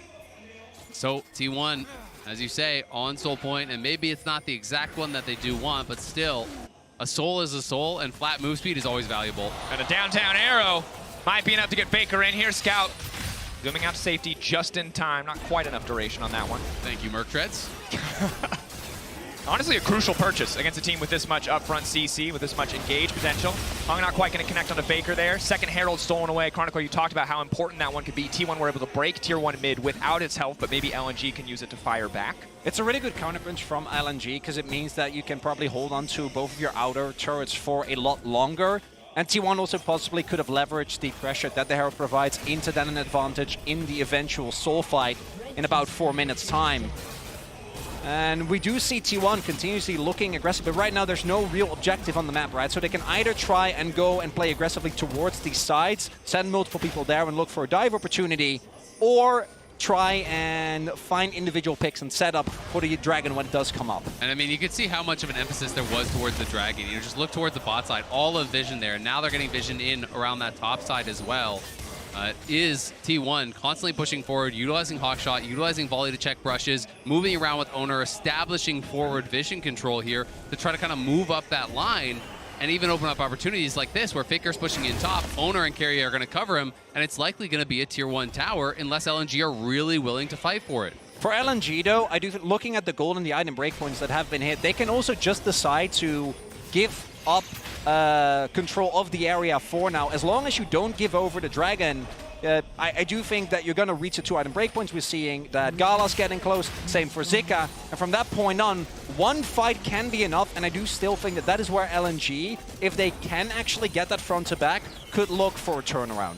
I think they can, but I'm really concerned for their ability to. If T1 is first one to that objective, I think we're going to see T1 committing cooldowns really aggressively just to get chunks down on LNG. We're going to see Stolen Maokai ultimate come out right away. We're going to see the ultimates coming out from Carrier and Guma. Everyone just committing these resources early in a fight to try to chunk LNG down to a point where they can't get that 100-0 fight, because that is what they're looking for. They're looking for that fight to start, and they just overwhelm their opponents with the engage.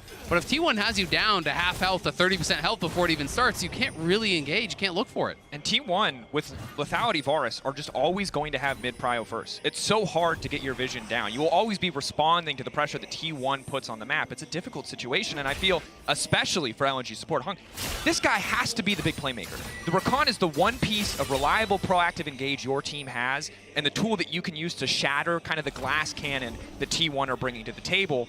But this is a guy who struggled last game on Blitzcrank. This is a lot to ask from a player when you're already at a single game deficit, and he had such a rough game 1. It's also the reason why the Silas was actually getting banned a lot. We saw BLG do it very consistently.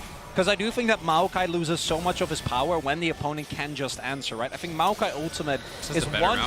It literally is. But not only is it a better version of your ult, it also takes away so much of what I think makes the champion so oppressive, allows you to set up shop, and your opponents, particularly with champions like the Jace, try to walk up, they just get blown up before they can even get to the objective. I like the timing of this attempt here from Carrier. So he shoots out the ultimate, and it's at a time where if you force the cleanse will not be back for this Dragon fight.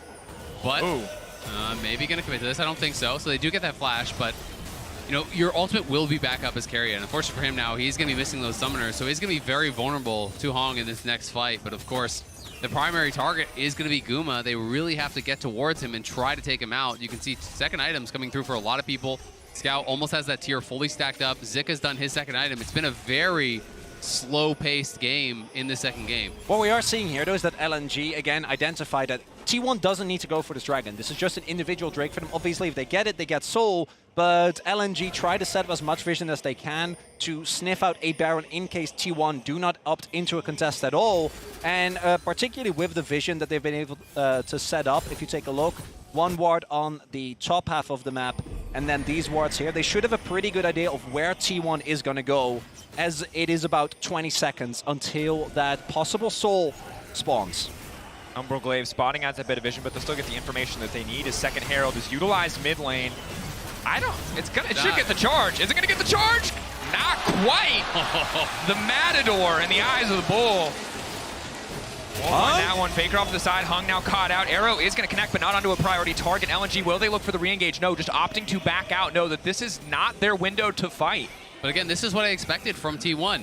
Push in, utilize those ultimates early, try to use that to take positioning, to try to get those chunks. LNG, though, have a pretty good position here themselves with Zika on the side. Tarzan will try to retake some of this vision, and LNG are going to try to get the Scuttle and see if they can find the better angle for the engage. Scuttle down, Gala, great guns for a fight. In terms of sustained DPS, he absolutely outclasses Guma.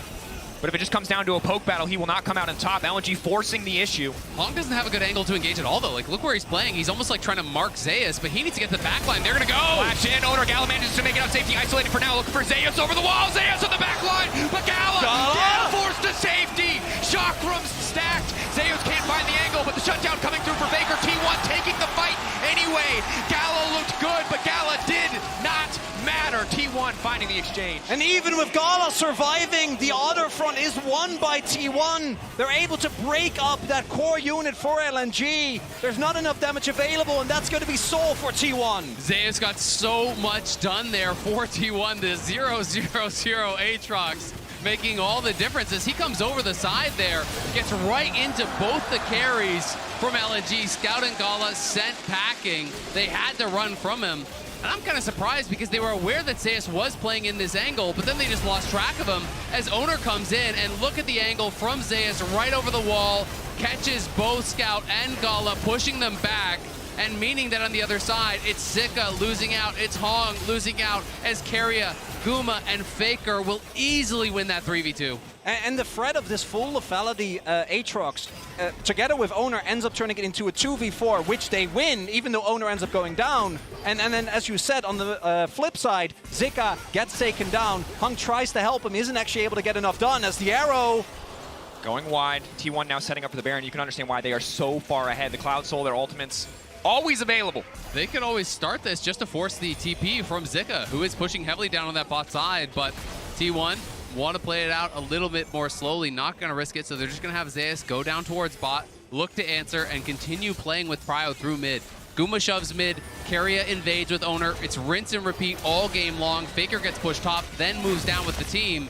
T1 are just playing this out so well through multiple lanes and really limiting the options and opportunities for LNG by constantly tracking them. Charizard did get blue. That's a dub. So that's a win. You take what you can get.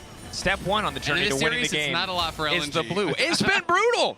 I was ready for this to be much closer, but to be honest, T1, the way that they've been counterpicking bot lane, not overplaying their hand, playing patient in a lot of these fights has been fantastic. And you saw in that last fight, Gala has 2 items, perfect guns, and he was not super relevant. Solo isolated by this consistent blind pick Aatrox top lane. This champion is becoming a problem for LNG. And it's also with a different build than what we've seen the Aatrox be the strongest with, which I think is really funny. It's similar to what we've seen with Kaisa as Zika tries to contest Vision.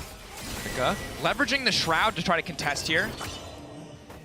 Gala with the Infernum ultimate, it can always be a threat, but again, T1 just taking their time.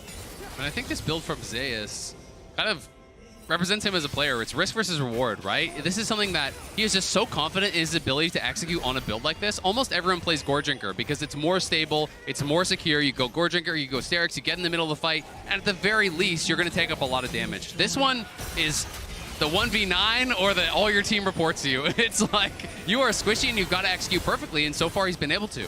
And it's T1 that has control of the river, and that allows Zeus to just continuously push, because LNG can't actually threaten the Baron here, so they can't really force out a response from the Aatrox there, and now T1 might start it up themselves.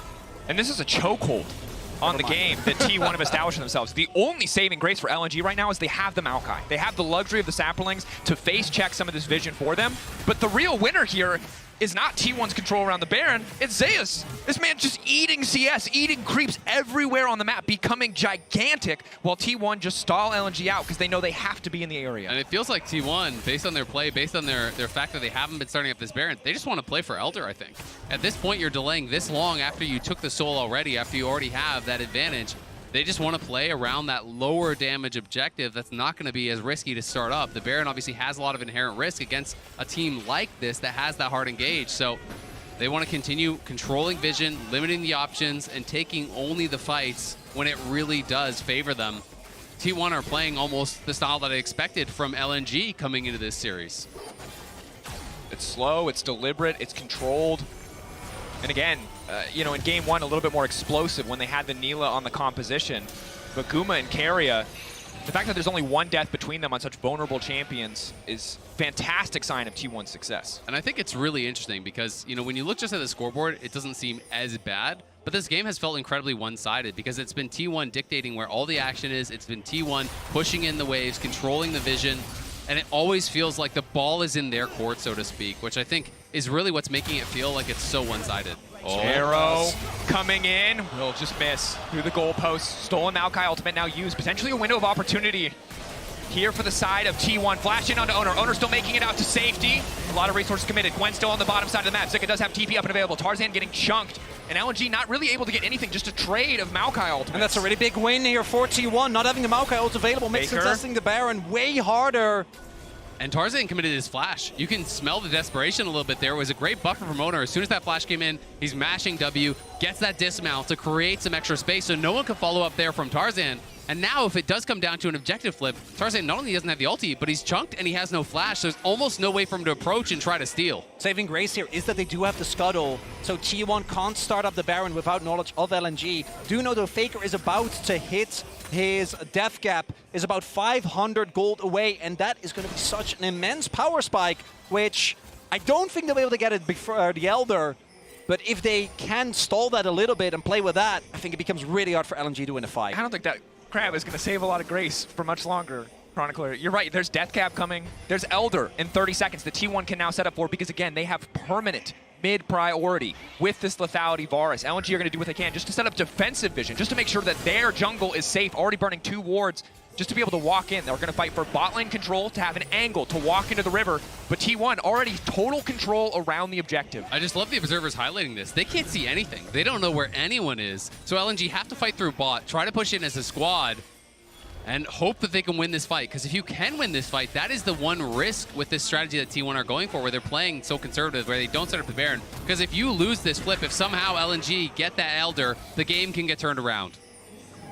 Definitely. LNG pushing in, fighting with the bot prio that they built for themselves. Need to be careful here. Owner is not quite going to burn the engage quite yet. Just baiting, buying time. Zika already using the hourglass. Now trying to back away.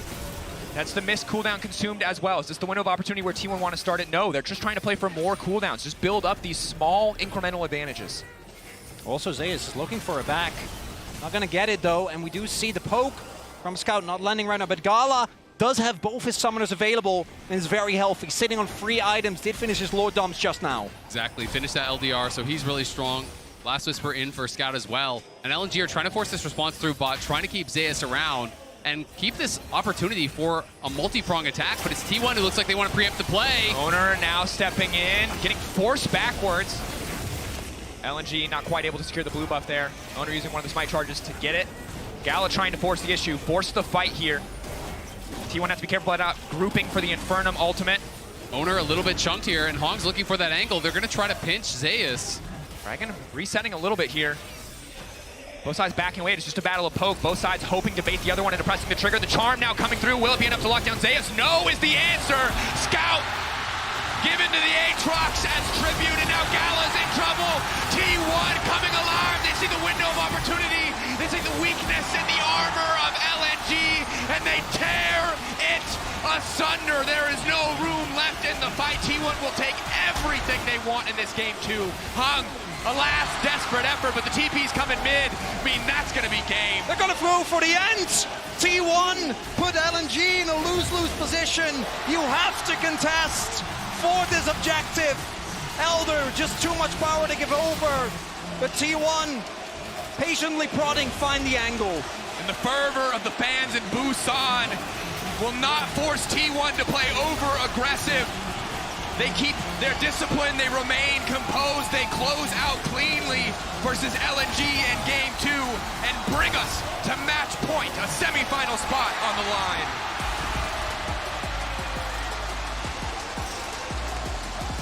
What a performance from T1 thus far. Dominance in Game 1.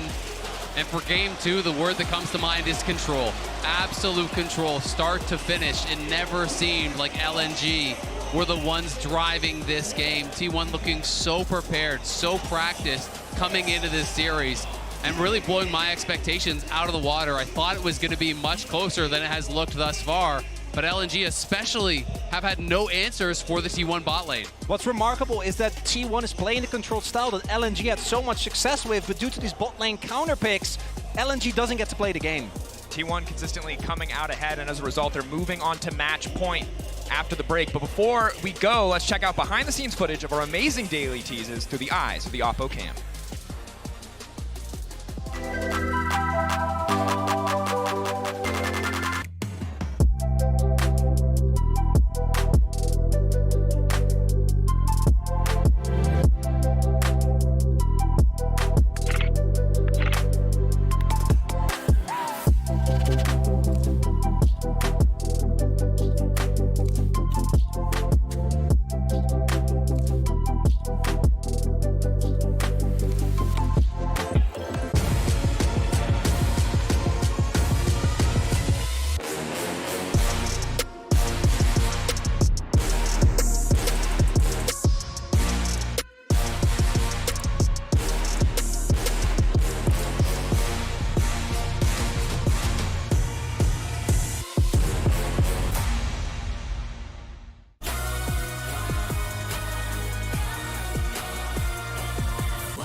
A team against a king.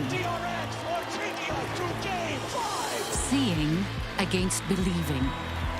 A moment against a moment for the ages. Countless battles, one arena. The realm. The only thing capable of powering the game, the stage, the broadcast, and the worldwide spectacle we know and love. AKA the Cisco Network.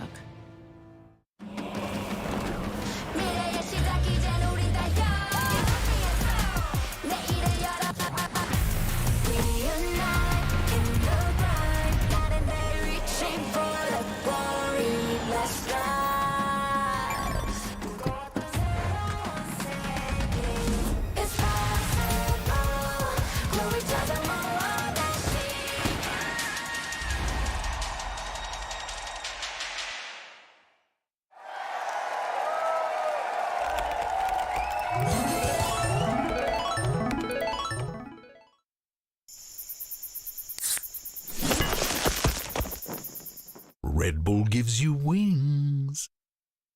Bringing in a new roommate to save money, is that the plan? Say hi to Glenn from work. Yeah, I think I have a much better plan. We switched to my plan from Verizon. That is a good plan. Glenn. Get my plan starting at just $25 when you bring your own phones. Plus, save when you add perks like the Disney Bundle. It's your Verizon. How do we keep falling? Lights flicker from afar. I'd rather stay in the dark if I'm with you.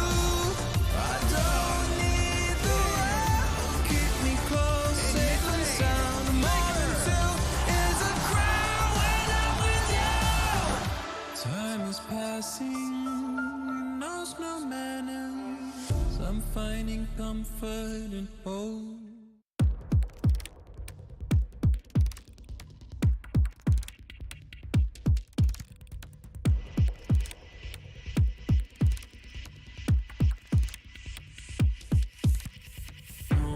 Time left to pack it up.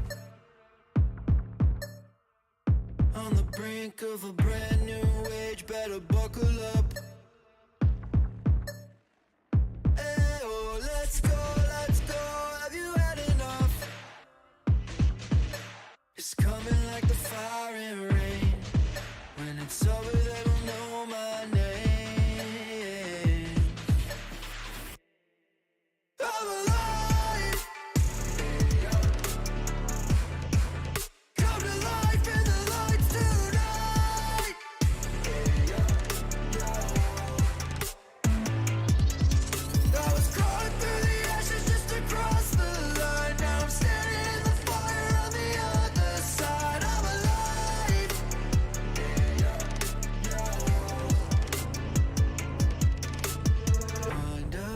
it, then I let it go. Light it up loud, come and get the smoke. It's system overload, flying way too high like an overdose. Time to lock and load, it's all systems go. Pressure breaking down and there is nothing moving through. I'm alive. Come to life in the lights tonight.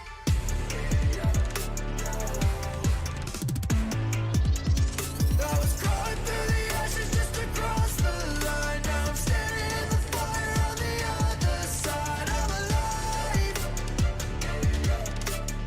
I'm alive.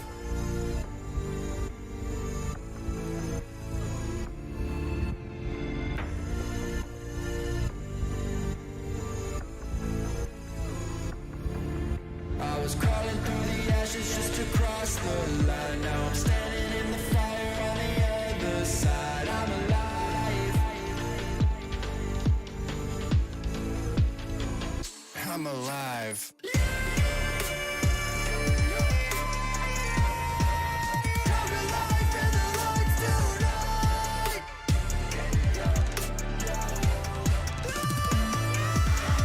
I was crawling through the ashes just to cross the line. Now I'm standing in the fire on the other side. I'm alive.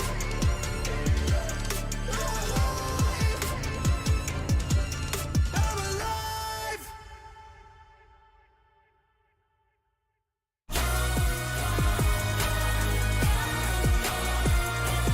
What's your play? The healing as well. Can he find a target? He's going to flash back under the tower. Shock blast there. Faker making it out to safety.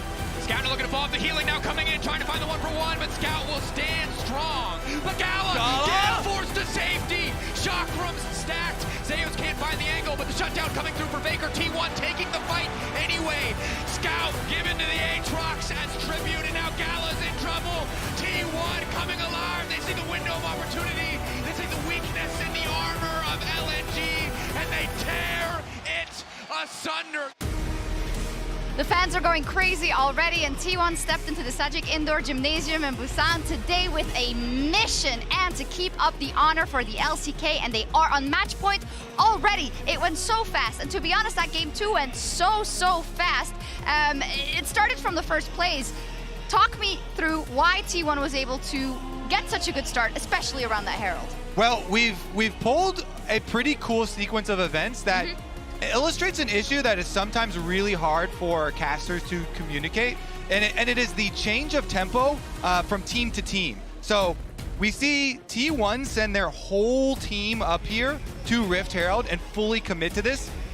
But we know that T1 have this in mind where they've invested a lot in bottom lane power with 2 Hail of Blades AD carries, 2 Lethality AD carries, and so they want to stack dragons. So they know that by giving up this Herald, they are then going to give up the priority and the tempo for LNG to be able to push out mid lane and then rotate from mid lane down to bottom lane to get these turret plates onto Gala. The problem is, because T1 know this, they're trying to use these turret plates as bait so that they can then get a better setup for Dragon. They can get cooldowns off of LNG. And so you see the Ash Arrow plus the teleport from Faker to be able to get the Maokai ultimate out, as well as the cleanse here off of Gala and the extra flash from Hung. Then they can rotate over to the Dragon, push out Tarzan here, no flash for him either, and continue on stacking their win conditions. So even though they commit really hard to this Rifto and spend a whole bunch of time up there and give up this turret plate money, they still get more back towards their end win con. And for LNG, a couple of times you saw that the idea was correct in terms of, okay, we know this objective is something we need, but then they would get poked out, or they would lose someone, or they'd have to reset. It was always T1 with the right decisions and timing. Yeah, and I think the big thing here is the thing I loved about T1 is this is a return to form for them, right? Like we talked about how the play style kind of introduced by a lot of the LPL teams starting in Swiss but moving into quarterfinals was this more bot prio. Well, guess what? T1 loves this. This is Keria, I now believe, is 7-1 on this Ashe pick. They love this early bot lane dominance, going for these pushes. This was such a reminiscent of their spring performances when they were setting the world's meta, not just the LCK meta, but like dictating what the world was playing. So this is such a comfort zone for T1, and it's great to see them show up and not only kind of evolve that meta further, but also a return to comfort for them. And I think a huge portion of having that opportunity to play around that bot side so well is because Owner is having a phenomenal series. This guy has consistently got these wards in the early stages and has pathed it so perfectly around what Tarzan is trying to do. Game 1, he got on red buff and was able to then realize there was a split map happening. In this game then, he was able to turn it over with the ward on towards Raptors, where he was then transitioning then to go, okay, I can actually start to protect my bot side, I can start to get these massive leads, I can steal away the blue buff that Maokai never took. He has been so good at reading what Tarzan is doing and punishing LNG every step of the way. 0-1 and 20. Well, what a team player. Not bad. I think I have to stress how like out of sorts he looked in summer, especially when Faker wasn't there. He was kind of the lightning rod for criticism on this T1 team when they were struggling. So to see him come to this world stage and have such a great performance has been awesome. Faker looks in the zone, and just as a reminder, T1 at Worlds has never been eliminated earlier than the semifinals in all of their 7 appearances, and you can see it right now in the quarterfinals. Kobe, they are on a different level. They have such clear focus. I mean, it is twofold. I feel like there has been such heavy priority on these support counter picks and on the jungle diff.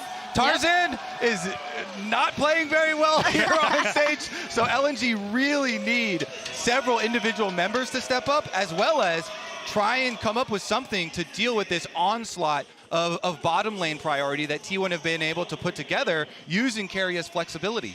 Yeah, and I think the other thing is their game planning around these drafts. Like, so not only are their drafts good, but their level 1s have been great. They understand exactly what they need to do. Start the early dragon stacking around bot prio. This is how they love to play as a team. It fits perfectly. And I think this is why I want to see the Ziggs. Gala's been an incredible Ziggs. You get the push and bot, you can get control for Dragon and Rift Child. That's what I want to see from this team. They're going to have to do something if they're going home. Let's see what happens in Game 3. Dracos, do you think T1 take it?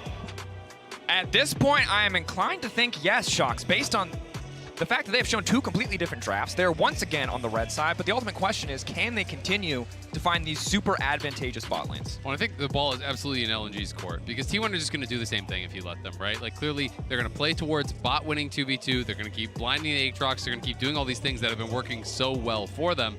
And LNG have got to adjust, have got to show us that they have a different style that they can bring out. Whether it is going to be playing for a bot 2v2 that's winning, they're going to ban off the Rel, so that is one change, or whether they're just going to be bringing Tarzan more heavily down towards the bot lane to try to disrupt that 2v2. I feel like, yes, there have been errors and issues in all lanes, but T1 is controlling through 2v2, and it's been all about bot mostly to me. This Maokai ban from T1 is really interesting because I feel like the Sidus pick works really well. And yeah, you're 100% walking into the Ori here. We'll see if T1 wants to go with what a lot of LCK teams have been trying to do, which is the Akali counter pick. The alternative, obviously, is the Azir, even though I feel like over the course of the tournament, it hasn't actually been that successful as a counter pick. Exactly. Yeah, we just haven't seen people be able to effectively like get up on the Orianna and actually sweep him back in, which is pretty much the entire idea behind it. But T1 could go towards Akali. We'll see. It is a safe pick, most certainly. T1 have the luxury of being up 2 games, so can experiment a bit here. And I will say, when we were watching a lot of the LCK playoffs together, Chronicler, it did feel like this was one of Faker's picks where he just looked so much better on. Because in the LCK, there was so much jungle attention thrown towards Faker against T1 from all kinds of different teams. And this is one of those picks where he can not only perform in the team fights, but he's able to stay safe in lane, get push. So it is absolutely a comfort pick for Faker. I don't think it's as iconically his pick as it is Scout's, but this is absolutely comfort for Faker. Cool. And yeah, this is a 1-2 combo that LCK teams have really gravitated very heavily towards because of the wall poppy slam that you can get with the Azir. And it's also Owner was one of our best poppies, was the one who, if I remember correctly, started popularizing it within the LCK way back and used to be the champion that was basically perma-banned against him. And I think it's also one of those things that really limits some other picks from being, kind of gravitated towards. When you think about what Sick has been playing, well, all top laners that are meta basically have a dash. When you think about what Hong has been playing, all these engaged supports, well, they're kind of shut down by it as well. So I want to see what the changes are going to be now. As Sejuani will be locked in. That, again, leads me to believe you're playing heavily towards top side. I think they just slam Jax here is kind of what I'm expecting. Jax or Renekton play heavily towards top if you're going to be locking in that early Sedge. So it is going to be the Renekton option, but I honestly loved Zika's Jax throughout all of the LPL, so I kind of would have liked him to go towards it. I imagine T1 just slam the Aatrox here again. Yeah. Right? Like, even into the really strong 2v2 that you're going to face, it feels to me like the crux of this game, of the series thus far, has not been who gets their top laner ahead. It's been who's been better at playing towards bot. And I feel like the Aatrox has actually been very successful in surviving that. The Renata, though, has been permanently banned, I think, by either team thus far. Will get locked in blind here. And I love seeing the Renata come out, obviously a super high priority pick. They can now ban away anything they so choose to set up bot lane for success. They still have the luxury of counter pick for somewhere else on the map. Have to see where it's going to go. Poppy could also go into the top side if she so chooses, or they so choose. And that is why we are seeing, Caitlyn banned out these long-range champions. That is what Renata struggles into. Renata is really successful into these melee comps, into these short-range comps that are forced to engage into you. You can answer this pick with long-range, with poke, but Long has not been playing that style. And when you look over at the engage available, and you see an Orianna, you kind of know that they want some sort of pairing with that Orianna that is going to be the hard engage. So I feel like this is very much a read on the first 3 picks by Carrier, who's saying they have to find some sort of hard engage pairing that is going to really make this comp bad to play into the Renata. And I'm wondering if it's going to be the Aatrox ban here, or if they're happy with the power of their 2v2 to let Zeus play it anyway. I also really like the Kai'Sa ban here. I think that the biggest power or really the biggest weakness of Kai'Sa has been specifically when the Senna is available with Renata already locked in. Can't really go for any of that, so denying Gala, one of his best champions, definitely a good call. I love the Gnar ban though. Zeus is the best Gnar in the LCK bar none, and T1 have like an incredible amount of experience playing around it. And it's a really good negation pick. It's one of those picks that can stay safe, that doesn't necessarily require you to play towards it as heavily, so I do think that makes sense. It is going to be the Varus once again, though. With the sheer amount of tanky players on the opposite side, I wonder if we do see a transition to the on-hit Varus. It is an option. With Bailout especially. With Bailout especially, and this is a super oppressive bot lane 2v2. LNG, yeah, can build for the competition, but hung outside of engaged sports, this is going to be a tough task. Milio is fantastic, can outclass the Renata, but this is going to be a tricky one to navigate. I just don't really love their draft that much, I'm going to be honest. I do feel like LNG have kind of painted themselves into a corner a little bit. They have no ability to really be on the front foot. Like, yeah, you can kind of fish with Sejuani ults, but it's pretty tough. I think you get an early Mikhails. There's going to be some cleanses and things like that that are going to keep you relatively safe from it. The engage options are really, really poor, I do think, for LNG. For LNG, I think the early game is going to become so incredibly important. They're going to have to be able to kind of absorb these engages, utilize the Breath of Life here with Milio to try to cleanse out, AoE cleanse out the CC that's going to be coming with the hostile takeover. That's kind of going to be the job here of Hong. And they're going to have to hope that this keeps Scala safe, keeps Scout safe, and creates that space for them to take over a 5v5. But I feel like T1, especially with this Jace coming through, can play through sides, can be able to answer, can be able to poke, and I feel like they have got a lot more tools in their kit. Yeah, because LNG outside of the Orianna is playing, and even that isn't going to be that good if you don't have control of the area already. A short-range composition into Poppy, Azir, and Renata, right? And I do also think that with the limited engage, the only reliable tool you have is a Sejuani, because the Milio is only going to serve as counter engage. It is going to become so hard to play this game if you lose control early on. And when I look at the level of aggression that I'm expecting to come out from T1 when they have played these Jace, Renata, and Varus compositions, I'd be very worried for LNG. I am too, and I think we're going to see early Merc Treads on the side of T1 when there is not only this Sejuani, but there's also AP in the mid lane, there's a Renekton in the top lane. I think we're going to see Merc Treads. I think we're going to see Cleanse and maybe even early Mikhails from Keria. And then the game is going to get ridiculously hard for LNG. So Tarzan, I think he needs to get active early. He needs to get active often. See if he can pair up with Zika, who is playing press the attack on this Renekton. So it's really all about the early game, it feels like. If they could slam home an advantage up on the top side against Zeus, they can maybe use that to take objectives, maybe use that to snowball the game. And in the first 2 games, T1 choked out LNG. Can LNG finally break the mold, break the formula, find their footing in this game 3? It is do or die for the LPL 3rd seed. Tarzan struggling a bit this series. See if he can do more on this Sejuani in the early game. T1 obviously with the entire crowd behind them. The last representative of the LCK here at Worlds 2023. LPL fans got a cushy life right now. They already got 3 through, hoping to find a 4th, but it's going to take a miraculous turnaround as we go through the series. Yeah, come on, you already got 3. Don't get greedy. Yeah. Anyway, if you think that's a laughable concept, connect your League of Legends account with Prime Gaming to grab the exclusive Brom W emote. You can keck along with the rest of us. What the team wants to do. That just sounded like the most hello, fellow kids. Hello, fellow kids. Hey, kids, if you'd like to keck along with the rest of us. I'm in my 30s. Could you tell? Haha.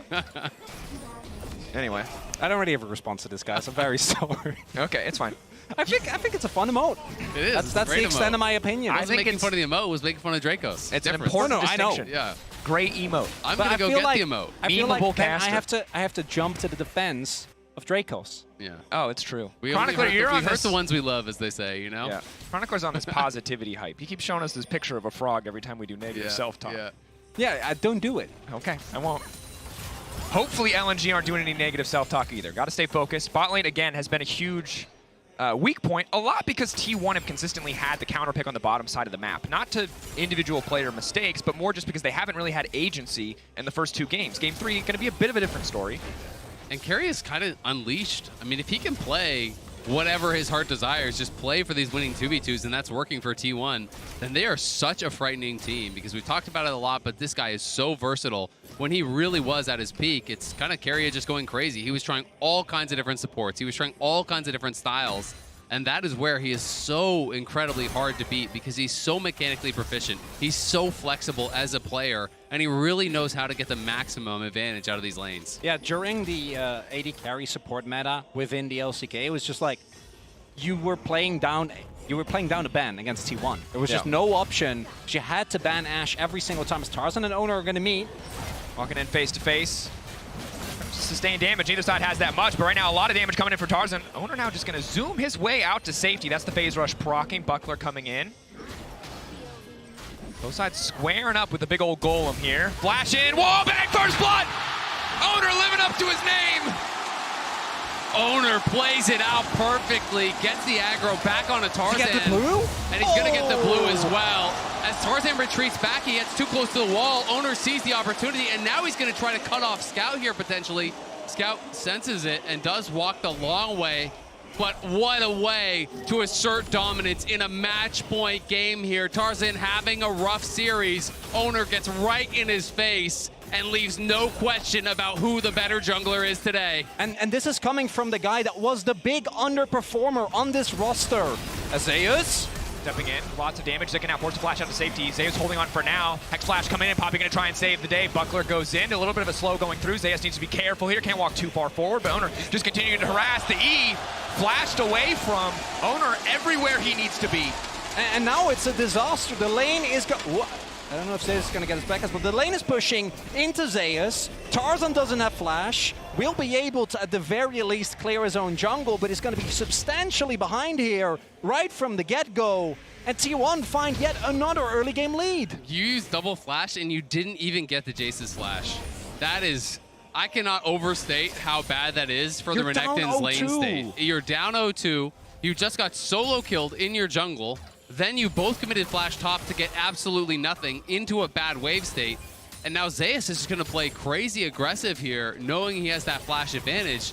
Zika is in a world of hurt. Then you look down to bot lane. Surely it's going well there. Well, bad news. You're getting pushed in and you're about to lose a plate here to Keria and Guma, who have been playing incredible all series long. Your only strong point of the map was Scout in the mid lane, but that's going to collapse if both bot and top have priority, giving up so much room for Owner to go wherever he wants to invade the jungle to contest these camps. And the fact that the early game is already falling apart in a match point situation for LNG again, it just feels like we've seen this game before. We know what comes next. And it's going to be up to Scout in this one, I think. Tarzan is going to have to farm his way back in the game, and the initial burst of Sejuani early on with Permafrost and the power over W and Aftershock is insane. But once your cooldowns are used and you don't have that available, and especially if the Poppy can find an angle into the wall, you're not going to be able to withstand the initial burst. Absolutely, and I just think Owner plays it out so incredibly well. Drops the hammer on him. Oh, dang. But damn, that was just so clean. I mean, he gets the aggro on him, uses the buckler. Now they're going to go aggressive bot side. Bottom side, Owner trying to work with a little bit of space. Hung has no mana. Gala finds the initial route. The follow-up, good damage coming through from Gala. Potential, an opportunity to turn, but Owner sticking right on top of him. Phase rush now procced. Owner just going to zoom his little butt out to safety. We'll be fine for now. LNG holding on in the 3v3. Getting pressure here as well. A positive sign for their bot lane, but Owner might look to respond. Oh, no Hex Flash coming through just yet. And Ngala and Hung both with flashes available. Not going to run the risk. Faker dodges the shockwave. Scout had 6 advantage, but he immediately is unable to find purchase with it.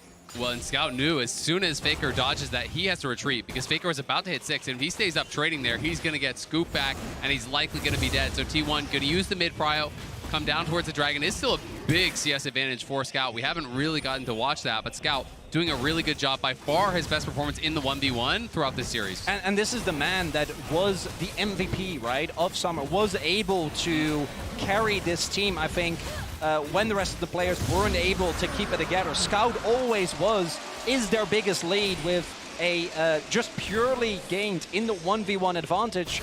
But with the Orianna pick that we've seen, can skill insanely well, but not necessarily have the biggest impact. I think we saw this in the KT series as well. Is that lead going to be enough with how aggressive T1's playing this early game? And especially without a great ball delivery system. There's no easy pairing. He doesn't have the Rakan, he doesn't have the Wukong, he doesn't have that guaranteed go button that is going to place that ball for him in a fight onto the back line, and that's really what you want. You want that access onto Guma, onto Faker, and I think that is going to be the difficulty for him in this game.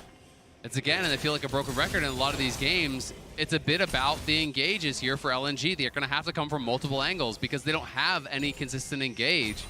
And it's going to be really tough when you're dependent almost entirely on a Sejuani to start off those fights. At this level, people are so good at dodging out.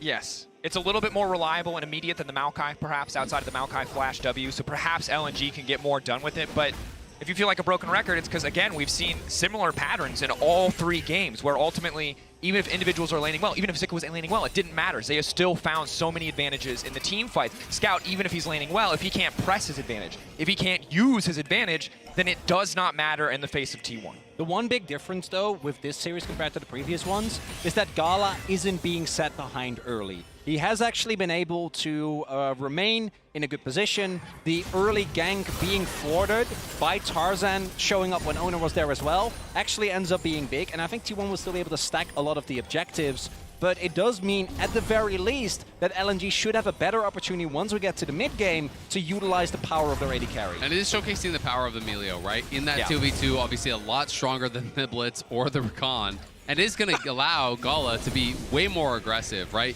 You get the additional range with the W, you have the safety and the move speed from the E, and you have that cleanse that is so valuable that is going to be there with the ulti to be able to answer what Keria is going to do. And it's also allowed Gala to play Ghost when generally against Renata you always have to play 6. Tarzan looking down here on the bottom side. Good initial damage. Nice pullback on the shockwave. Guma still standing for now. The bailout will buy enough time for them to get 1 kill back. Tarzan still standing, and that means Guma will fall. LNG find an angle on bottom side, but here comes the hostile takeover. And Faker knocking 2, but the tower, it does not fire back. Owner does not have the angle to fall up on the Gala. He will just barely be able to find a Gala now, trying to make it out to safety. T1 need to get a kill back and return. Gala goes up. Gala goes down, but for now he is still standing. Finding the dissonance, finding the speed up. Gala making it out, and hope sparks anew for the side of LNG. What a dive there from LNG, able to pull it off and get out. You thought they were screwed as we're going to have potentially a fight here on top side. When Keria found that angle for the hostile takeover, I thought it was over for LNG on that bot side. Faker came in, but they couldn't quite finish off the kills. And Gala makes the marathon play, running out to safety. And really big here is Keria at the onset of this play isn't actually 6. So they're able to 100-0 Guma. Tarzan is crucially able to deny the bailout. And because Faker, when he goes in for the shuffle, doesn't actually have any backup damage, there isn't enough, right? He doesn't have the items yet, he doesn't have the burst, and with the heal, Hung and Gala are able to path towards the top side and dodge Owner, who, even with the flash, doesn't get the wall knock into Gala. Doesn't get the wall knock, and critically, his Q missed, and that's why he really ran out of damage here. You can see, you know, proccing that little heal on the auto there from Gala gives him the speed up with the fleet footwork, being able to kite it out, and then the dissonance from Scout gives the additional move speed to really be able to get out of there. So frustrating for T1. And it's a very slight lead, but it is that spark of hope, as you said, Drake, goes for LNG for what feels like the first time. Oh, as we might have another return play here from Tarzan! Rinse and repeat, finding the lineup, finding the angle, instant damage coming through for Felios. They can get the root as well, if they can find the mark. But nice counter punch coming in from Guma, using the ult to stop the play in its tracks. Gala continuing to step up. Desperate to get a little bit more here, but has to be careful. The mark now coming through. Bar is good damage. Guma wants to finish it, and he gets it! Absolutely outplayed in the 1v1. Guma finds the kill. It's a 2v3, but T1 are on fire today. Guma and Keria crushing through Gala and Hong, and just when we thought they had some hope, they take it right back away. And we haven't discussed it yet, but Guma Yushi's playing on hit, like it's not Lefella Varus. He's playing on hits. He's playing just normal AD Varus. So these longer fights are so much stronger as they're still fighting. Owner now trying to make his way out to safety. No dash is available, so the steadfast presence won't do much. Faker now zooming in. The scoop goes a little bit wide. The knockback ready to go just in case the counterpunch comes. Engage will be denied. T1 can just set their sights on the Drake. A bloody back and forth. They push him out, sure. Tarzan gonna get away, but T1 will take the objective right off the back of it.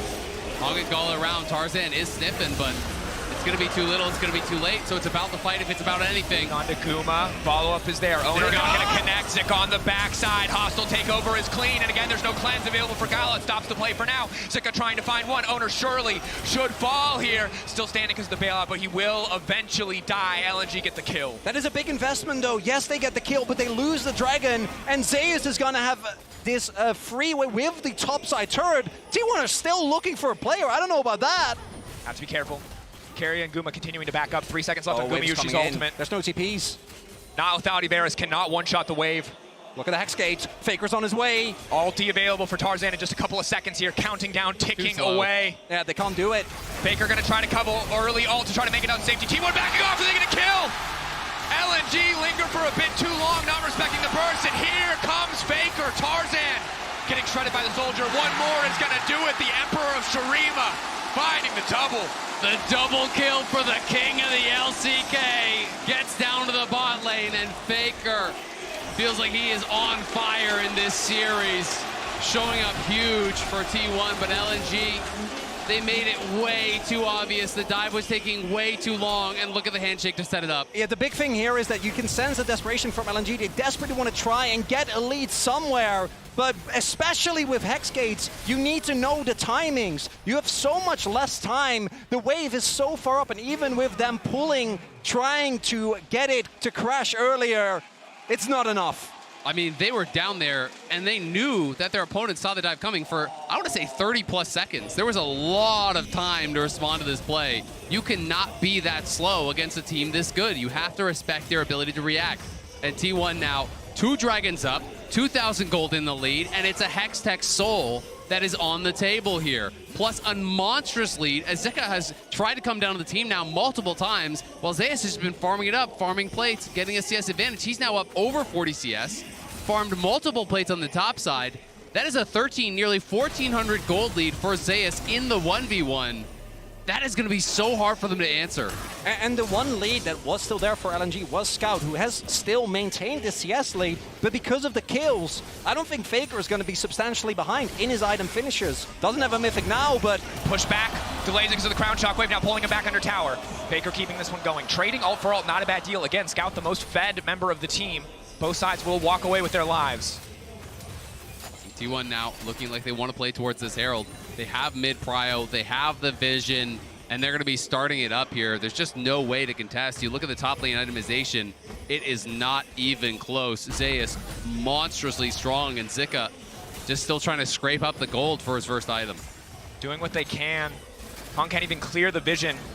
Gallo, one item. He's doing all right, but he cannot face check in. Tarzan might step into the area just to try to attempt to steal, but it's too little, it's too late. Again, T1, the ones dictating the pace of the game, just as it was in Game 1 and Game 2. They had to fight a little bit harder to get it this time around, but still they remain in control. And this makes that third Dragon that much harder because T1 are likely to save the Herald, drop it down mid lane prior to that third Dragon coming up here. Owner will just push Tarzan off. They'll secure the top tier 1, so they don't even need to use the Herald. Just get a quick reset, go down towards mid, set up your vision through mid, down towards that Dragon, drop the Herald on spawn, go towards that third Dragon, and LNG have got to decide with their year on the line, do we contest? And a large part of it goes down back to the play that Owner made very early on. Because I think the strongest part in the early to mid game for LNG is specifically that Renekton and Sejuani combo. They literally didn't get to use it at any point because Tarzan has been on the back foot. effort right from the get-go, allowing Zeus to play basically an isolated 1v1, which with the Jace, Faker he's always going to win. in the darkness, coming through, the pushback onto Zeus to the skies, dunked down, and T1 just running the rift. It's dominance from T1. This one quickly getting out of hand as Owner going to be chasing down Tarzan. He's got to run. Scout pushing out that tier 1 bot, but... Zooming in. Ulti goes a little bit wide, but the second half of the root on the Chain of Corruption will catch. Owner wants to keep this 1v1 going. Scout now retreating. Scout now coming in. Stun goes in. The pullback nice Cancel from Scout, buying a bit more time. And now again the follow-up. The steadfast presence. And who is steadfast if not T1 in the face of elimination? 3 back-to-back clean early games as they fight against LNG. And the only saving grace there is Faker ends up going down. Even with the flash mistimed, it will end up giving over a kill to Scout, but T1, they're still going to take that play. And right now, T1, again, the story has been dominance in a way that I just don't think we expected. Even if you favored T1 in the series, I imagine you would think that it was close, but these kind of plays are T1 flexing. And they're really big is the initial damage that Scout's able to absorb with his crown, right? And then the follow-up, the fact that Zeus doesn't actually get to flash the shockwave. But even with that and the fact that Faker goes down, I think that T1 is still going to be able to set up again. I feel like, has this happened every single game? Like 3 Drakes? This early on is Tarzan. Tarzan! That's your side of the rift, Zeus. Backing away, Gala off to the side. He can root up 2. Follow-up autos there, roots. No, this buying a bit more time with the hostile takeover. Now they're autoing each other. They're just killing each other. LNG, the fight instantly turned to beautiful from Carrier, but Scout can't get the damage. It is not enough. T1 are going to keep the chase going. Faker's going to take the Hex hit. He wants to wrap behind them. Look at mid. Mid, they're going to try to get both towers. They'll prevent the charge on the tier 1 by killing it off. So they're going to push in that Herald and go for 2 towers off of the play. And off of the delay there from T1, they get a kill. They take 2 towers. They're going to get a 3rd charge mid as well. And they got the Hextech Drake with all that going on as well. Soul point again at 18 minutes with a Hextech Soul. And most of these games have been about T1 being 1 step ahead. And now it feels like they're 3 steps ahead. They're getting 3 objectives for every one thing that LNG manages to fight for. And while it initially looked okay, a beautiful ultimate from Carrier stopped that play completely. Again, no cleanse on Gala. Took the Ghost, wanted more mobility to stay away from champions like Poppy, but it is not paying off. And I just want to, the gold lead right now on top lane is almost 4,000. It's like 3,500 gold in favor of Zeus. So no one can match this Jace. So T1 can just keep pressing their advantages in the side lanes. And I think that's also the reason why the topside play doesn't work. T1 are very aware of where everyone of LNG is at the map at any given point. And we have seen these kind of compositions really struggle time and time again. When you don't have a lot of engage options, there's just nothing you can do when you fall behind. And that is the position that LNG are now in. So they're going to have to get creative. They're going to have to find picks. They're going to have to find a miracle. But T1 have been so bulletproof in their advancement of the game. Down Carrier overstaying. Will get cut down here. Not quite enough life. You can't even get the face-checking support. It just hurts so much for LNG. Nothing going their way. LNG cannot get lucky, not even once. And again, now desperation strikes in the mid lane, just trying to get something back. That's Gala's Ghost gone. For LNG, every play now, every major move on the map is a gamble because T1 will always take something from you in return. So if you cannot find purchase, if you cannot find an effective fight or an angle to leverage the strength that Scout has, you could very well lose this game. And you can see desperation setting in as they go for wilder and more aggressive plays as more and more picks slip through their fingers. As Carrier walks away with 50 HP on that pick. But this is a problem. Right now as LNG, you have a losing side lane. So what you want to do is try and force an advantageous 4v4. But how are you going to force? Right, you're playing into Poppy, you're playing into Azir. You have no engage. Owner goes in, and he goes right back out. Phase rush Poppy, nigh untouchable. The crown has been popped, and T1 are starting the Baron. LNG, your year is on the line right here, right now. How do they get in? Can they make it work? Tarzan stepping forward, frontlining. The handshake pulls them back. The Baron already gone. There's no fight left. And still, Owner goes in, finds the knockup on 2. Zika in the back line. They're just forced to back away. But again, discipline is the story for T1. They got what they came for, and they walk away. T1 get everything. They get the TP off Zika, they get the bear, and they're pushing down that top lane, and they're going to be able to answer mid. Maybe you lose the tier 1, but look at Carrier. He's setting up for a Hostile play. takeover, Shockwave there. Hostile takeover, a little bit of damage here. Faker off to the side. Owner backing away. Just the tier 1 and the objective bounty taken. This is a 5 versus 4. Zeus is just pushing in the top side of the map. That's their most fat member. He's not even there. And this is just dominance from T1. It's just continued to be more and more oppressive. They were a bit slow in some of those other games, taking control, steady, again, not getting over aggressive, but their lead is nigh insurmountable. They've got 3 Drakes in a minute. They will have Soul, and those LNG can stop them. And it really feels like you poked the giant here. T1 have awakened in the quarterfinals. The last hope of the LCK, and it's looking like a damn good one. This was a team that during summer, and obviously with all the circumstances, was struggling to make plays, but even before that, and this I really want to highlight, even before Faker struggled with his injury, the team was already struggling. You could tell how much difficulty they suffered from the fact that at MSI, they got beaten very one-sidedly by BLG. They were the team that was supposed to get it done after Genji got knocked out. And it really feels like, again, when we get to Worlds, T1 are just not the same team. Yeah, and it's something that Guma talked about in his interviews, you know, that time away, giving him the space to become the player that he wants to be, to become greater, as now Faker breaking in the mid lane. Again, Tarzan can fish for the pick. They might be able to find it here. Can they get Faker down? The pushback's still there. Faker trying to slide, trying to glide out to safety. The root is there. The damage follow-up is not, however. Carrier, the flash in, the handshake onto Scout. You will not take his mid laner. Isaiah's pushing down the bottom side. They can retreat back to a Hextech Soul. No answers remaining for LNG. This feels like checkmate from T1. An incredible series that they have played. LNG have looked helpless to answer any of the plays from T1.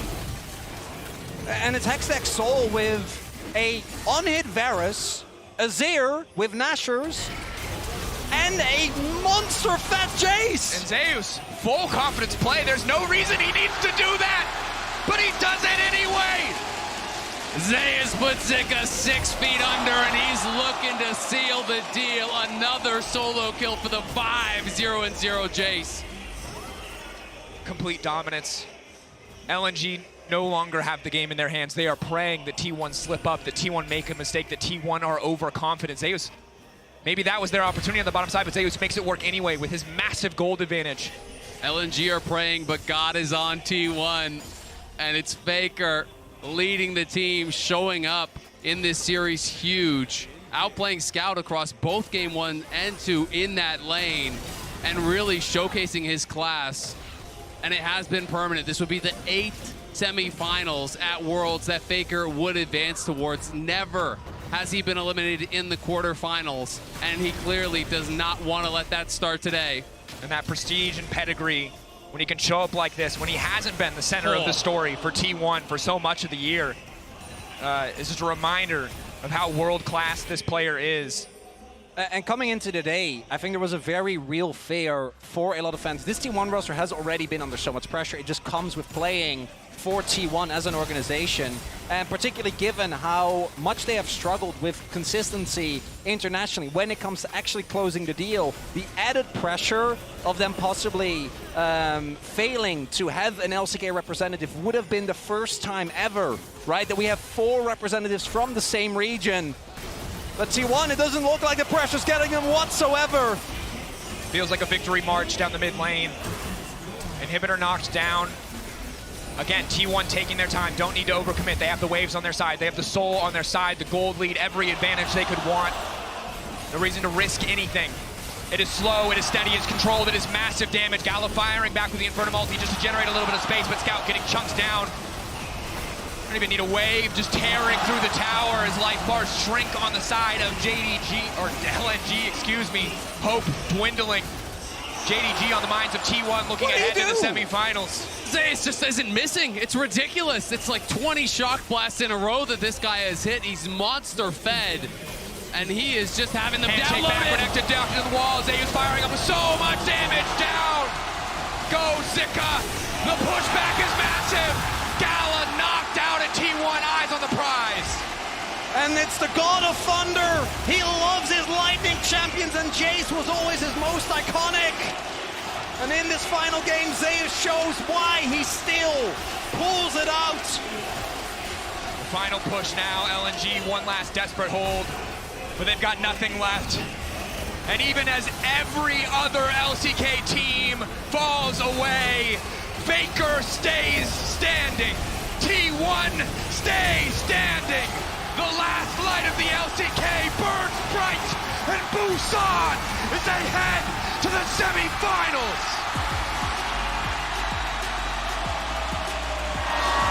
And what a setup for semis this is, because I had faith in T1 coming into this series, but I thought that this was going to be a hard-fought battle. But T1, they threw a bunch of curveballs at LNG, and they just weren't able to find a consistent response. It looks so difficult to answer T1 in draft. They were on point with the drafts. They were on point with the play. They may be the last remaining team from the LCK, but damn, is it a good one. This team was on fire, absolutely obliterating LNG. And LNG, may I remind you, that went 13 out of 13 possible games against JDG, that played them closer than anyone in the LPL, that many people, myself included, had ranked as the second best team from the LPL, and T1 made it look easy. T1 did, and every second counts, and thanks to the reliable Cisco network, Faker arriving just in time to prevent the bot lane dive and securing himself a double kill. I mean, you look at this game, an incredible set of plays. We take a look back at this one.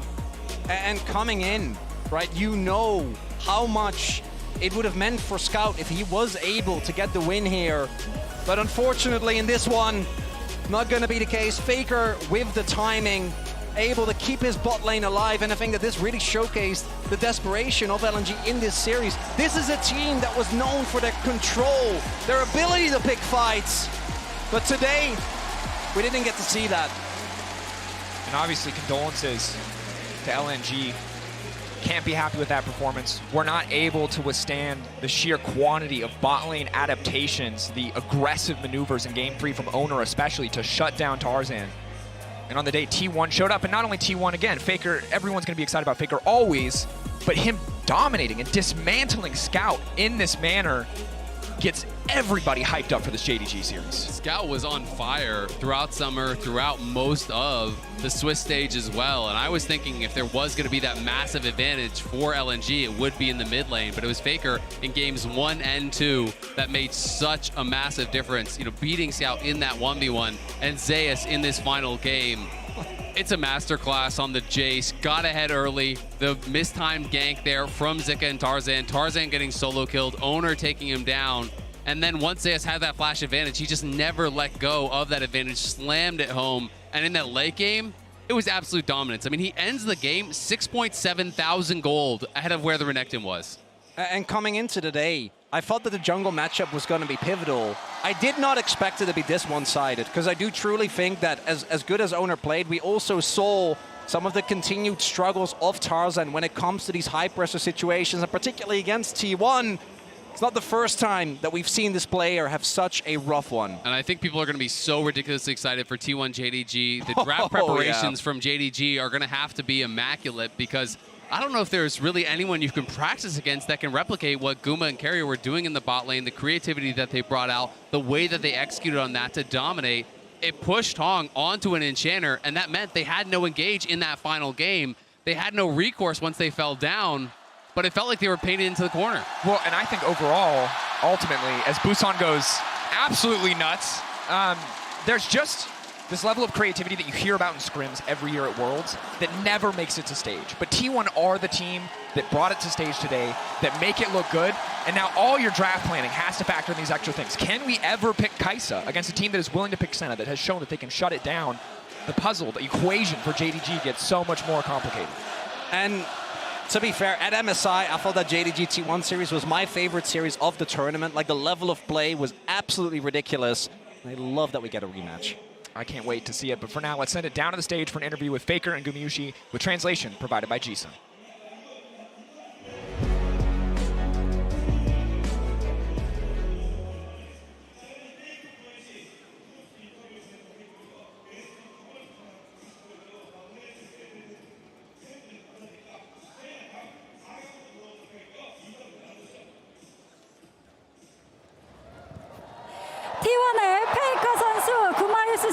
you very much, guys. We are here joined by Faker and Gumayusi on the side of T1. Congratulations on the win. 페이커 선수 LNG를 3대 0으로 잡아내고 4강 Faker, 진출에 성공하셨습니다. you just 3-0 LNG. How do you feel? 조금 어느 정도 생각했었는데 그래도 I had a bit of a feeling that we were going to get 3-0 today, and I think our performance was also on a decent level, so I'm really happy with my team's performance and our team play. What about you, Gumayusi? 저희밖에 안 남았어가지고 We were the only team 생각하고 왔는데 survived 3대0으로 from the LCK, so I was like, we have to win this, and then eventually we got a 3-0 win, so it feels amazing. 선수가 말씀 주신 것처럼 이번 월드 Faker, LCK 팀 just like Gumayusi just mentioned, 희망이 T1이 all 오늘의 3 other LCK teams got eliminated already, so you guys were the last hope of the LCK. Did you feel any extra pressure about this? I saw you meditating before the match started. 가능하면 그냥 최대한 경기에만 집중하려고 하기 때문에 I always try to just focus on the match itself only. 상관하지 않고 있었습니다. So I try my best not to care about the given situations. I only focus on the game. 바텀에서 메타픽이 아닌 닐라세나. Gumayusi, today we were able to see a lot of unorthodox picks on the bottom lane. Nila Senadio and then Varus Ashcomp as well. It looks like you guys are prioritizing the laning phase a lot. 많이 맞추다 보니까 좀 Me and Kyria together performed together for such a long time, so we had a lot of options to opt into. 뭔가 정해져 Right now, 있는 느낌인 것 같은데. I don't think we have a set meta at the moment. So we are going to be the trailblazer of the meta, and I'm sure that our choices are correct. 오늘 용 하나도 내주지 않고 완벽한 승리를 거둬내셨습니다. And T1 did not lose a single Drake in the series. And with this win, Faker, you are keeping your undefeated record up against LPL teams at Warriors in a best-of-5 series and best-of-3 series. What do you think about that? 그런 기록이 있어서 Well, I mean, 기대를 하셨을 것 같은데 저는 그런 기록은 maybe that's why also all the fans were expecting more and had high hopes about it. But I don't care about the records and numbers. I just want to focus on how hard we prepare.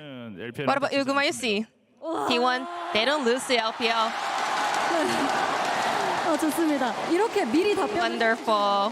이제 4강에 3 Now, LCK가 올라가게 됐습니다. heading on to the semifinals, we have 3 LPL teams and 1 last LCK team, and you are going up against JDG. Another rematch between you and Ruler. MSI의 빚을 좀 갚아주고 싶고요. You know, 작년 4강 Ruler has some debts from the MSI, and also I'm gonna make sure that he gets to recall some of the memories from last year. I'm pretty sure Ruler is watching this interview right now. Anything you want to say to him? 룰러 선수 Ruler. 아시안 금메달 축하드리고요. Congratulations on the gold medal from the Asian Games. So I will win the Worlds. 네, 페이커 선수도 이 What about you, Faker?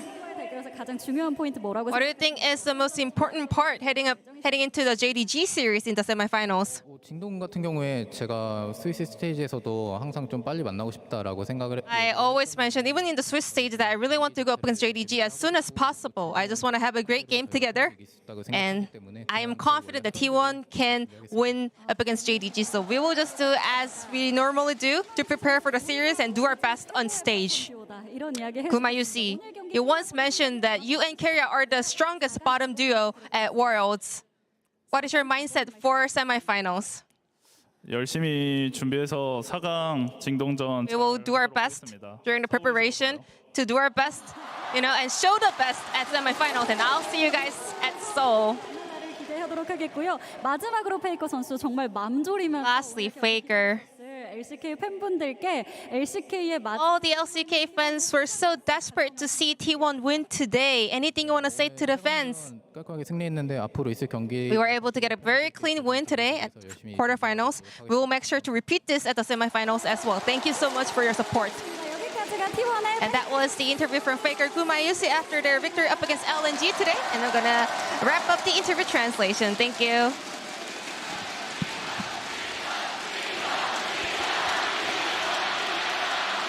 They are very loud. They've been loud all day. I think they've been keeping it in for 3 days. And then today they just got to scream for not even 3 hours straight because it was faster Yeah. than that, but absolute domination. Guma a little bit more cheeky than Faker there, you know, he took it seriously and all that. And Guma saying, well, we don't lose to the LPL, so. I'm just so glad we got to be here in this audience to experience it, because you could feel it. The whole country is giving all their power to T1, and man, did they slam. It's crazy. Yeah, and I mean, like, we talked about how instrumental Faker has been to this team and his international performances, never finishing lower than a semifinal. Like, that's some people's career highs, to steal something that my friend just tweeted. Another thing I really liked from that interview, though, is Faker touching upon how he was like, we are going to dictate the pace of the meta from now on, right? Like, we believed in our picks, we think they're really good, and we are going to dictate this pace. And I feel like we saw that through all of their games, especially their Aphelios answers, because there were so many ranged answers for what Aphelios wants to do. It not only did LNG play poorly, but I thought T1 drafted super well on red side all 3 times, and then additionally had incredible early game plans for their drafts. And I think it's the coolest thing, the fact that we got to see the Neela Senna come out when you think, oh, okay, we're going for the Tam Kench. The Renata was still able to come out, and even though we got the answer of the Melio, it didn't matter in the long run. I think T1 have a really, really good grasp of this. And when we started off the top of the day, we're like, why does the LPL look so good? We're like, well, these teams seem to have a better grasp of what's coming into the meta, but instead, it's actually T1 that are catching LNG off guard. It is so satisfying to see teams change up the meta. You know, when people get bored of the same stuff getting picked over and over and over, and everyone's going, blue side so OP, blue side 80+% win rate, and T1 slam it, and they use counter pick so effectively. And Guma said it best on stage when he's talking about, me and Keria have been together for so long, we have so many options. I'm very excited to see what they're going to do for the rest of this tournament. Yeah, someone who played extremely well as well was played phenomenally was Owner. He's our Oppo player of the series, and especially in terms of the story that we touched on earlier, Emily, in terms of the fact that he's not been having the best year, and you saw that he was the one who suffered the most when Faker wasn't there, to have such a statement series today. Yeah, I mean, I think the big thing with Owner is when I talk about the early game plans they had around these drafts, Owner is at the forefront of that. Like, these level 1s they had, the invade that I'm sure we're gonna see upcoming with the Poppy onto Tarzan. Like, he completely kept Tarzan out of these games right here. This was so smart from him after Tarzan blows everything. Going back in, sorry, I'm losing my voice, it's all right, to kill him. And then it can't be understated how, like, poor he looked throughout a lot of summer. Like, he really, really looked lost. So to see him come and make such a statement performance today is so good for T1 going forward. I think that's actually probably the biggest part, because it was hard to choose today. Zeus slammed, Faker slammed, Guma and Keria both slammed, but the lowest expectations were on Owner, because he has been so unreliable for this team. And he showed up and he also slammed. So he did. He gets extra credit. Very nice to know, indeed. Also that flash, when Keria flashed, I think it was like at the end of the game, because Faker was about to die, and it was all working out, everything. We'll see if it keeps going. Let's take a look at the bracket, because T1 is still in a difficult position. They only have LPL teams left in the bracket, and they have the most formidable one of all in JDG next up. I know, but the thing was, LNG took JDG the distance every single time they faced up. Now, I think this was a disappointing performance from LNG, but if you're T1, you're going to be riding off the back of this going, we're going to take on the world, and if I'm JDG, I'm going to be worried about that. They're taking on the world. They're just taking on the LPL. The world is the LPL at this point, and T1 are going to go through all the top teams if they want to win it. If they want to win, we're standing by for an interview with Keria in just a little bit. And a lot of people tweeted a lot of this, but Jat in particular had a great tweet where he said, 8 worlds for Faker, 8 semifinals, never lost a best of 5 to the LPL at Worlds, in 8 world championships, and all the teams left are LPL teams. I mean, you gotta dream. You gotta dare to dream when it comes to it. And you can see that it all comes down to the performance of the day, you know? Well, and also the stage is set, right? Because of all the narratives we talked about around this T1 team. I know everyone hates that word, but like, honestly, like, this team, they came out and they said, you know, some of their players have said, this is the last time we might be together as a roster. We talked about how this roster has come like so close to only fall short at the finish line at international events, and how that's kind of colored their dominance that they've had over the past few years. And so now the stage is set, 3 LPL teams, T1, the lone LCK team, on home soil in Korea. It would mean so much for this team to continue forward in this tournament. But also, if you get the fact that T1 takes down JDG, you have BLG on the opposite side, they've taken down Genji, and then they meet for that MSI rematch. I mean, we got this already coming through, like T1 manhandled BLG at Worlds so far. So that could be such an incredible series if T1 are able to go the distance and Weibo don't fall to BLG. Yeah, it should be kind of the key. Have you improved enough specifically over the LPL since MSI to, I mean, the stage is set perfectly if you believe that you have done that. I was amiss. It wasn't Cariad's Gumayushi that is setting up with Jisun and with Lore in just a little bit, and we can talk about that. He's going to be facing Ruler. He brought it up in the stage interview already in terms of last year. I hope you remember. We're going to ignore MSI for a bit. But it's true. It's going to be such a formidable AD carry matchup as well. Especially when you look at the drafts that we've seen going into that bot lane at the moment. Like, we got the Ashe Varus coming out. I mean, the Varus was incredible over the entire course of this. We got the Neela coming through. It even feels like they've got more in the tank, which I'm excited to try and find. It feels like the T1 bot lane are kind of putting a stake as the best bot lane in the tournament right now, especially after a performance like that. And when you're going up against Ruler and missing, that's really going to decide if they're able to take that mantle for this tournament. Personally, my favorite tournaments are always the ones where you do have those secret picks held till deep in the tournament. You know, everybody remembers SKT and Rox Tigers and the evolution of the support counter picks and the Zyra support coming out and then the Misfortune counter pick coming to it. Those types of things, the creative way that they can get an advantage towards the very end of a tournament and kind of hold it close that deep into a tournament is what is so exciting. And that's what this T1 team is doing. They're so flexible. They have so many options. Yeah. The interview is ready, so Lore and Jisun are standing by backstage with Gumayushi. It's not ready yet. That's the second time I've been hoodwinked. All right, well, I have something to say on Kobe's point, so it's fine. Oh, it is ready. Are you trolling me, production, or is it ready? Are they standing by in the post-game interview?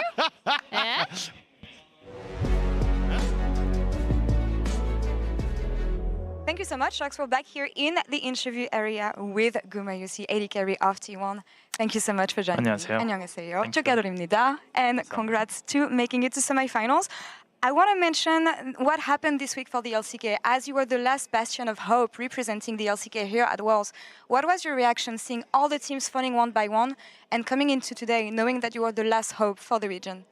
우선 가장 먼저 이번 주에 LCK에 일어났던 일들에 대해서 여쭤보고 싶은데요. 사실은 이제 지켜보시면서 정말 매판마다 LCK 팀들이 탈락하는 걸 지켜보시면서 어떤 마음이 드셨는지, 그리고 그렇기 때문에 우리가 마지막 희망이다라는 걸 알고 오늘 경기 임하셨는데 좀 어떠셨나요? 일단 대진표를 보고 나서 젠지와 결승에서 만나고 싶지는 않다 이런 생각을 했었는데 8강에서 이제 LCK 모든 팀들이 떨어질 거라고는 생각을 못 해가지고 조금 당황스러웠지만 저희한테는 어떻게 보면은 좀 더 주목받을 수 있는 기회일 수도 있겠다라고 생각을 해가지고 오늘 꼭 이기고 싶다라는 마인드로 준비해왔던 것 같습니다. Well, yeah, looking at the bracket when it was decided, I was like, I don't want to go up against Genji at finals. And then I was not expecting to see all the other LCK teams getting eliminated in quarters. So I was pretty much flustered. But at the same time, I took it as maybe we can be under the spotlight, you know, maybe we can get more attention. So I did not want to lose this series, and I'm so happy that we were able to get the win. And I think it makes sense with the approach you have with the meta so far. And you said on stage that you were the leaders here at Worlds when it comes to understanding the game and how to approach the drafts.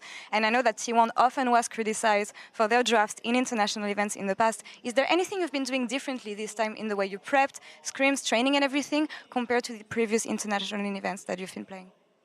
그리고 방금 전 무대 인터뷰에서도 T1이 이제 메타를 좀 개척해 나가는 그런 입장이 될 것이다라고 말씀해 주셨는데요. 오늘도 좀 다양한 픽을 많이 보여주셨습니다. 사실은 이전 국제 대회에서는 T1이 국제 대회에서 준비해온 뱀픽 전략 같은 게 좀 아쉽다라는 비판을 듣기도 했는데 이번 월드는 그럼 준비 과정이나 스크림, 뭐 훈련 과정에서 좀 다른 식으로 가져온 게 있을까요? 그냥 이번 메타가 좀 원딜들이 그냥 다 밸런스가 일정한 것 같아가지고 여러 픽들이 다 나올 수 있었던 것 같고 저희가 워낙에 지금까지 같이 해온 바텀 픽들이 많았기 때문에 그런 데이터들을 이용해가지고 여러 픽들을 시도해보고 이제 실전으로 대입했던 것 같습니다.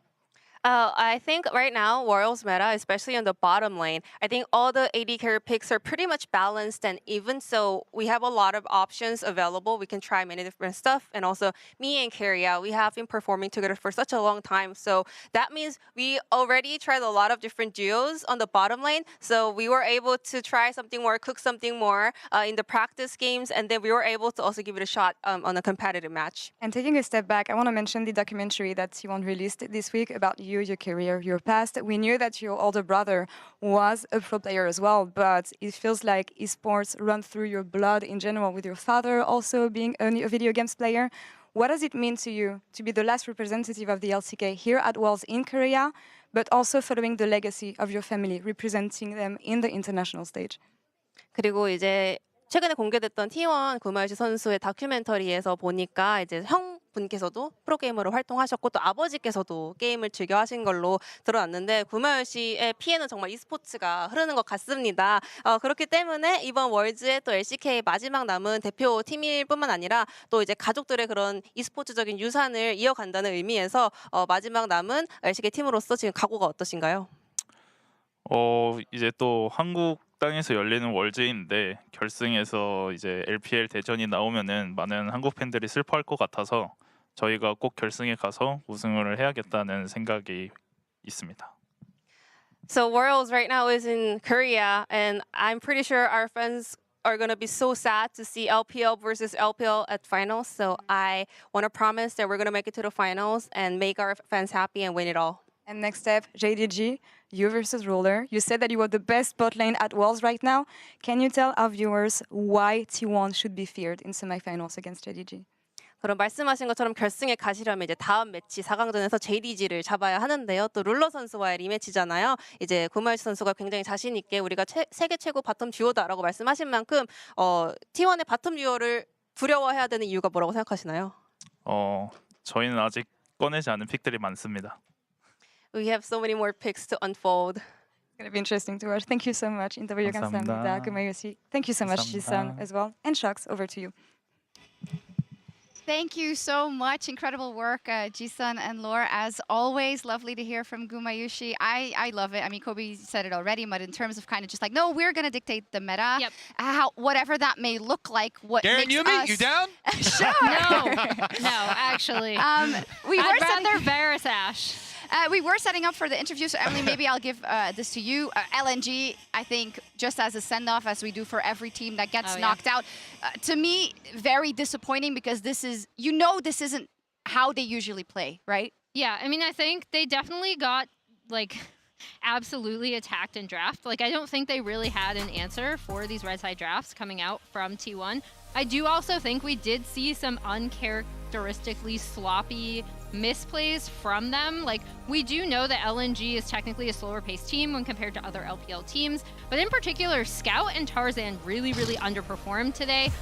They had a lot of like individual mistakes that we are absolutely not used to seeing from these players. Scout in particular has been so lights out this summer that it is really unfortunate to see them come out and have this poor of a performance. And I think as well, even looking at the bottom side of the map, it's kind of heartbreaking to see for a guy like Gala, where he's got some of these very unique picks like the Kaisa, but he's also a massive Ziggs player. Yep. And like things that you could try and do to combat that bot side, we never really got to see. It felt like LNG never just took to the rift. And I think the only real like silver lining there was like Zik in the top lane, who's supposed to be the the guy who's not actually got the experience, was the one that actually kind of showed up on the day and did his at least somewhat of a job against Zeus in the top lane. Yeah, it was really rough to watch because you feel for the players in those moments when some of those unforced errors are coming through. They're the ones that are hardest on themselves, and they're going to get so much flack for it on the biggest stage for that to happen. That's what I feel the most. So many levels to it. Like Gala usually at MSI lights out Worlds,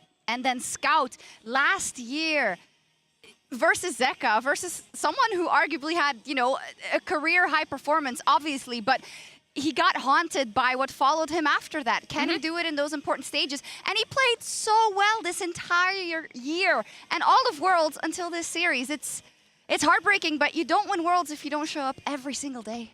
That's the thing. Sometimes the memory is just the last performance that you had. And when it was Zeka at Worlds last year, Anna was now failing miserably, let's be honest, against Faker here today. It does feel like that's what, I mean, history is going to be recorded. Day belongs to the victors. I mean, that's why it means so much to win Worlds. It is so incredibly hard. You have to be the very best right now.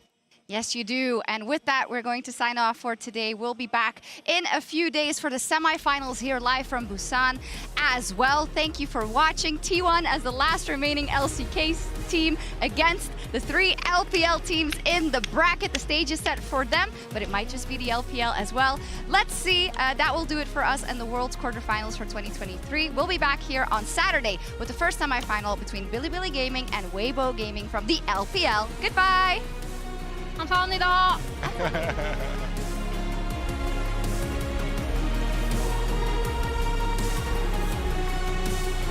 Scout on the flank, however, going to look for the shove. Is going to manage to catch only Zeus in the meantime. Baker still standing strong. Shockwave getting good damage down. Team 1 quick to force the fight. The Herald still connects. Now Baker going to be in trouble, but again, there's no follow-up damage here. Oriana just sitting pretty. Thank you very much, Tarzan. That was terrible. And now what the hell? T1! They're living rent-free in the heads of LNG. Dragon Soul stolen, and now it's Gumayushi looking to tear through the entire team, taking down so many members on the side of LNG. Healing as well. Can he find a target? He's going to flash back under the tower. Shock blast there. Faker making it out to safety. Scout now looking to follow up the healing, now coming in, trying to find the 1-for-1, but Scout will stand strong. But Gala forced to safety. Chakrams stacked. Zeus can't find the angle, but the shutdown coming through for Faker. T1 taking the fight anyway. Scout given to the Aatrox as tribute, and now Gala's in trouble. T1 coming alive. They see the window of opportunity. They see the weakness in the armor of LNG, and they tear it asunder. Both sides squaring up with the big old goal up here. Flash in, wall bang, first blood! Owner living up to his name. Continuing to step up, desperate to get a little bit more here, but has to be careful. The mark now coming through. Var is good damage. Guma wants to finish it, and he gets it! Absolutely outplayed. Faker gonna try to cover early ult to try to make it out safety. T1 backing off, and they're gonna kill. LNG lingered for a bit too long. And even as every other LCK team falls away, Faker stays standing. T1 stays standing. The last light of the LCK burns bright, and Busan is ahead to the semifinals. What's your play, God? What's your play, God? They gotta crumble one by one. Then we gon' ride right into the sun like it's the day my kingdom come. Baby, we're